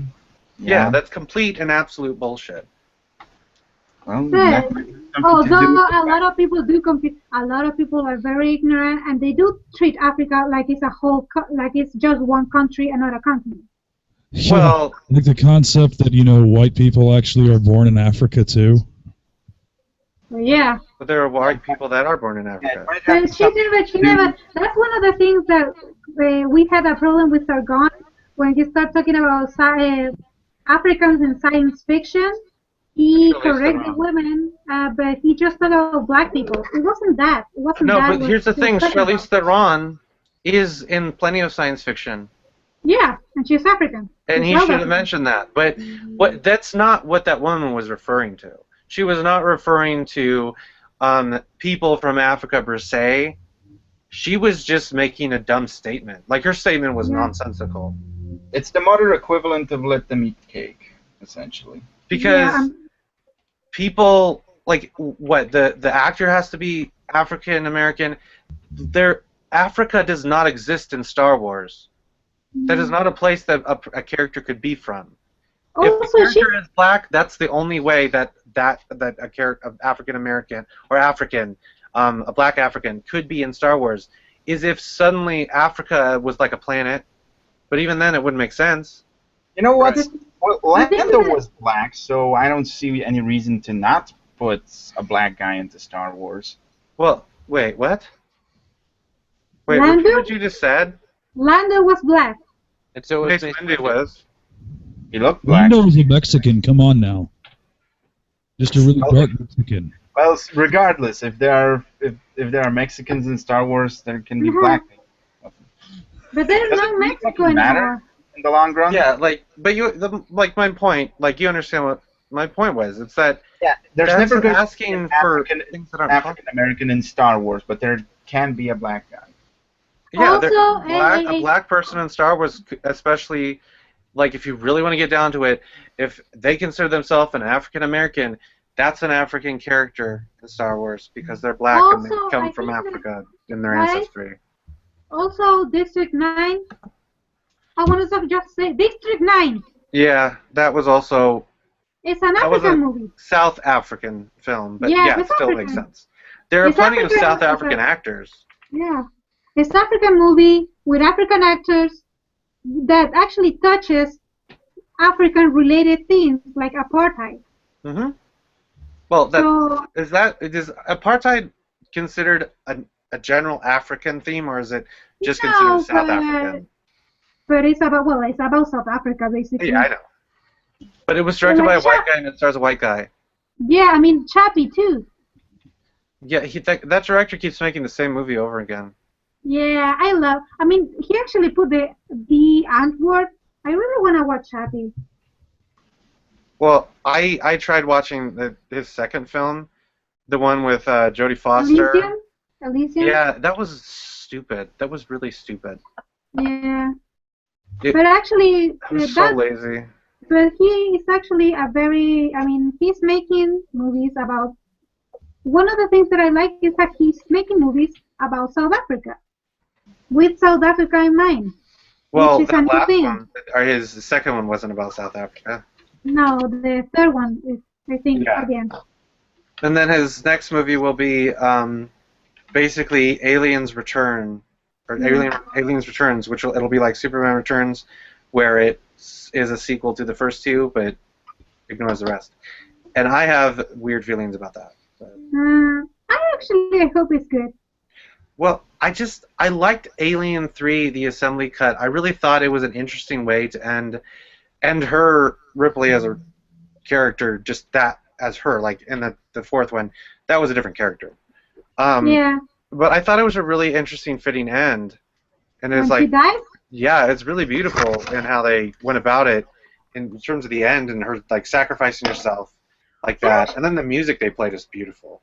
I actually like number 3, even it's supposed to be one of the worst. I actually like number 3. I like the priest characters. Like I like the prison planet. Well, they ended up, it went through so much development hell, but it was interesting that the assembly cut really makes it seem like a much better film than the theatrical cut, because the theatrical cut had issues, obviously. But the assembly cut really helped it. a lot. Yeah.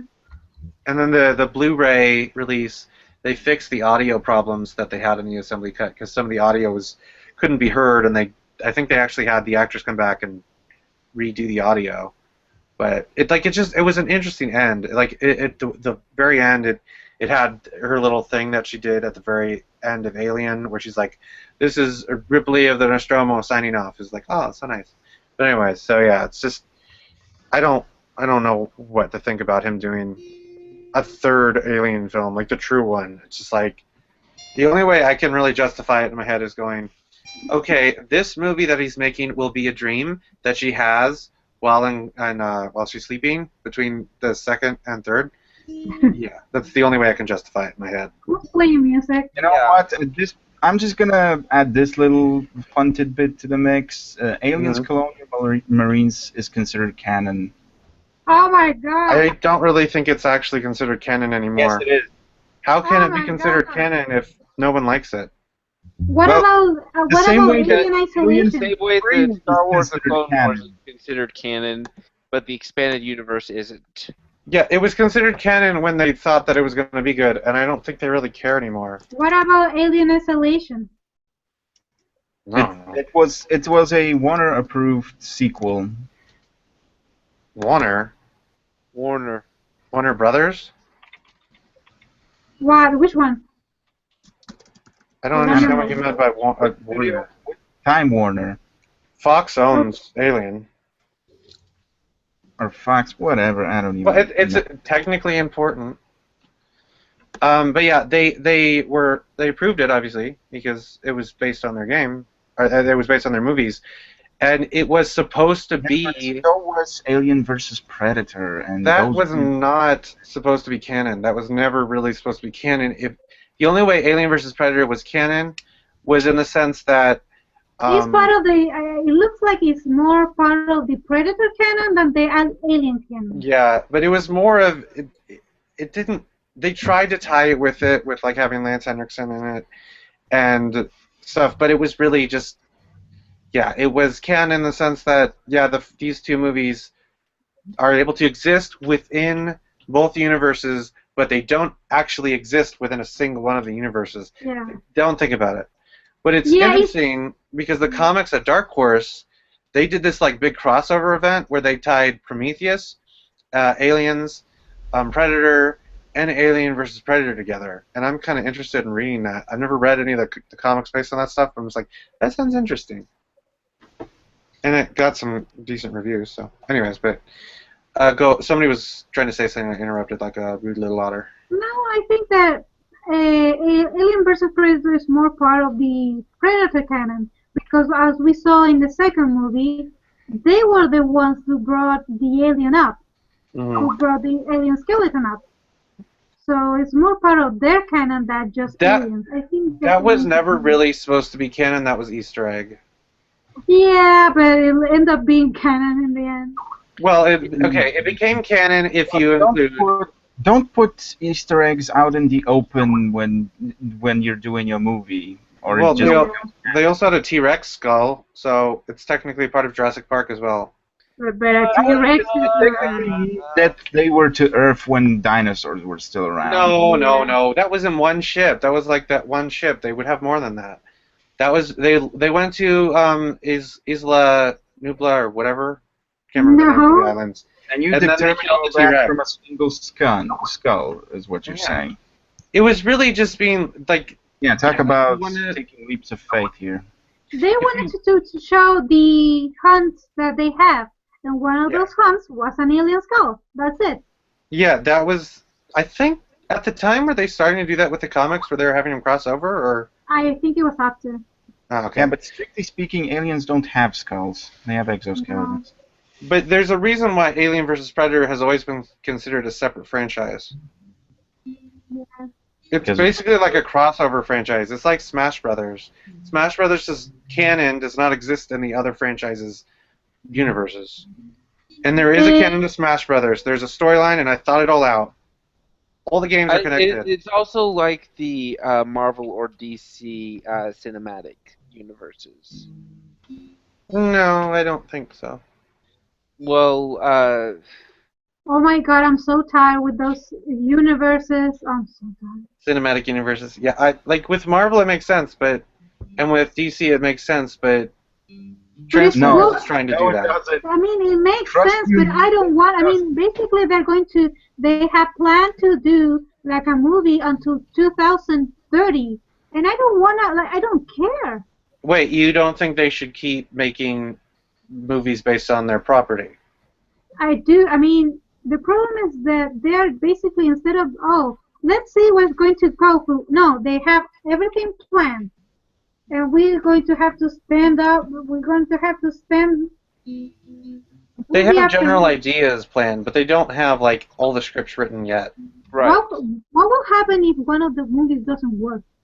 Well, that happened with Incredible Hulk. That movie didn't work, and they basically just erased everything from it. And Thor, that worked. That well. Yeah, and I mean, my big problem is what happens when eventually one of the big actors decide one of the yeah, Lark, when one of the contracts is up.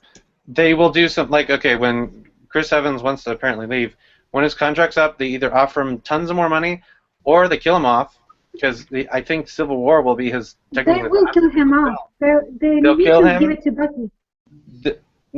Yeah, they could technically do that, or they could try to be like, let's do what the comics are doing and have Falcon take over, which I think is a terrible idea. Falcon should be his own character because the Falcon character is known as being black. And why would you get rid of a black superhero identity? I don't know. But they can do that, and That brings on a whole other topic, which But it's Black Falcon. Actually, it's just Falcon. but yeah, they could definitely kill him off and replace him with Bucky, or Bucky. introduce Patriot, the character that should have taken over the mantle of Captain America in the comics. I mean, he's black, so it'll make everyone happy. Also, he's a super soldier. He has the super soldier serum in his blood, and he is related to the original Black Captain America. But now they've just kind of ignored him completely and don't care. Actually, I So what should. I happened- mean, the thing is that Chris Evans, I think he realized that he's better. He's a better actor than he seems. I mean, Robert know. Downey Jr. can be Iron Man because he has done a whole history of movies. He has done his whole batch of movies where he went. What? What? What? What? You were saying something. Oh, I didn't say anything. Oh, the thing is that Robert Downey Jr. is more than 50 years old. So he has made his whole batch of movies where he was nominated to an Oscar and all of that. Yeah. We know he's a good actor. And now he can be just a box office hit.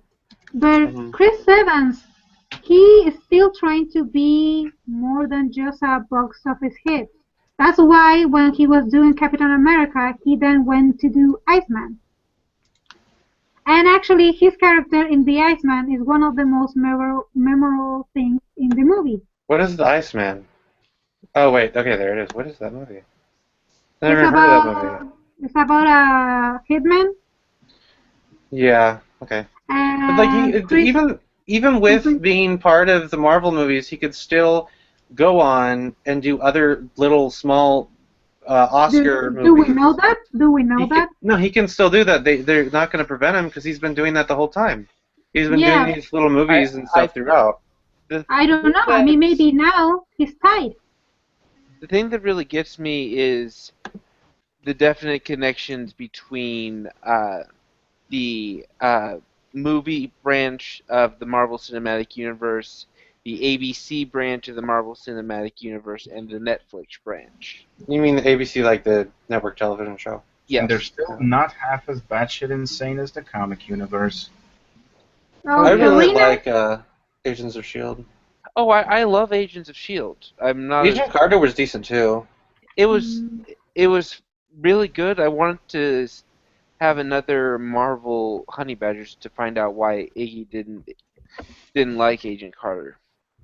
Well, like if they ever do that, I'm gonna try to be on there and be devil's advocate. But I really don't think they would. And until a possible second season of, well, until Agent Carter has a second season, I guess, because it's kind of lost the You mean in time to do that. January or in March once the second season has aired? Yeah, whenever they do it, because that would make the most sense. Because it's kind of like, what's the point in talking about it now? Right. Yeah. The only thing that the only one of those winter mid seasons that I really feel should be talked about is Gallivant, and it's why in the effing hell did it get a second season? Castle of Gallivant? So the musical one, Yeah, the musical one. that show just sounded stupid from the very beginning to me. I mean, it sounded hilariously campy to start out, but they could have had a good show, Mhm. but specifically ending their season saying with cliffhangers that needed to be resolved in a second season, that was their stupid moment. But they got a second season, Yeah, they did. so yeah, I don't know. The ratings were not that great. Uh, It started out better okay, and then it quickly I went got a down. better question. Why hasn't anybody heard of the Black Flag? What's a black flag? Is it a flag that's What? black? The show, the Black Flag. Oh, that Black Sail. pirate one? Yeah. Yeah, Basically Vikings, but with pirates. Yeah, that sounded stupid to me. It's like a fucking prequel to Treasure Island. Yeah, that sounds dumb. Why does I it don't. sound I'm sorry, dumb? it just does. It sounds dumb to me. The only show that I watch But you mostly, can't really say why it sounds dumb. It just sounds dumb because dumb. Yeah. I actually the only show that I'm watching like all these years is like American Horror Story. Wait, do you mean Black Sails? Yes. Okay, that's why I was confused. Um, hey, Darkstar. Yeah, sorry. What's up? I was gonna say, what's the second link to? The entire link that I just posted to was something we were actually talking about earlier. Okay, because you posted a link to another Hangout. Yeah. or is it this hangout? It could be this Hangout. Do you watch American Horror Story? I don't, because I think Ryan Murphy's insane now. Oh He yeah. is. Yeah, I don't like him. He seems like a really horrible person. Why? Who? Because Ryan Murphy is the creator of Glee. He also created Popular, which is a really good show that was canceled on a massive cliffhanger. But then he goes on to do the Nip Tuck one, which just seemed really creepy and gross. And he does Glee, and he tells people they're horrible for not letting him use their music on the show. And he just seems like an idiot. Like he's not a very good writer. He goes for shock value or gimmicks, and like he's doing this show for Fox, like a network show called Scream Queens that just looks stupid, and it's apparently going to be just like American Horror Story except for network television. And then he's doing American Crime Story, which is the first season is about O.J. Simpson. He also did a show. And you're telling me that Black Sail is dumb. Well, it doesn't interest me in any way. The good thing about American Horror Story is that when he fucks up in one season, he can actually just rehash the whole thing. Yeah. Now he's saying that, like, originally after the first season, he was like, "Oh yeah, the next season, this was just a miniseries thing. We're going to do something completely different in the next season," because they had no idea what they were doing in the first season. And he's like, now it's just going to be like anthology. And then he's like, now everything's going to be connected. What? The thing is that the best seasons are two and number 2 and number 4. Which are the two old ones, which are the two based on all events, like the one based on the 1960s and the one based on the 1950s, and those are the two that are connected. I thought he implied that the entire series, all of it, is connected. Until now, Now he's everything. changing his mind Until again. now, the only two that are connected is number 2 and number 4. Yeah, he's a bad writer. Like, he's just not a good writer. I mean, if you've seen Glee, you know he's not a good writer because he and some other people were the ones who were mostly writing all of Glee until they finally got a writer's room. Yeah. Hey, Darkstar is sharing screen. We want Okay. to transition back to the. Oh yeah, the not teaching because Shakespeare is white. Yeah. Oh, yeah. I don't know if you guys want to talk about it. This thing is actually what we were talking about a little bit ago. Shortly, it's like the Washington Post has published a guest article by a California teacher arguing that American high school students should not read Shakespeare because he's a dead white man. Dana Dustbeaver? Smaller walking thing. Teaches English on what? He said it broke. Dust Biber, I guess. I'm Dustbeaver. just gonna call her Dub Bieber. Okay, it's called Dub Bieber. Who teaches English in Sacramento, says she avoids Hamlet and all the rest because her minority students shouldn't be expected to study a long-dead British white guy. Now, what's really funny about this is what she says in the next paragraph. Why not teach the oral tradition out of Africa? Which includes an equally relevant commentary on human behavior. Is she saying that her minority students are stupid? No, she's saying because he's white, They're not going to understand should him? be expected to learn him. But he's basically saying that because he's white, they're not going to understand what he's saying. Well, what she really said is that, this guy's important, but the teacher says, well, that's just because some white people said that he was. The thing is that I don't understand why they're trying to suppress one author. They could teach both things. They could teach Shakespeare, and then they could teach the African book that can be similar to Shakespeare. Yes, but Why they need to suppress one to show the other? Because there is one little crux with this whole situation. It's just that they are horribly, horribly, horribly racist. Well, here's actually another point that the teacher makes. It says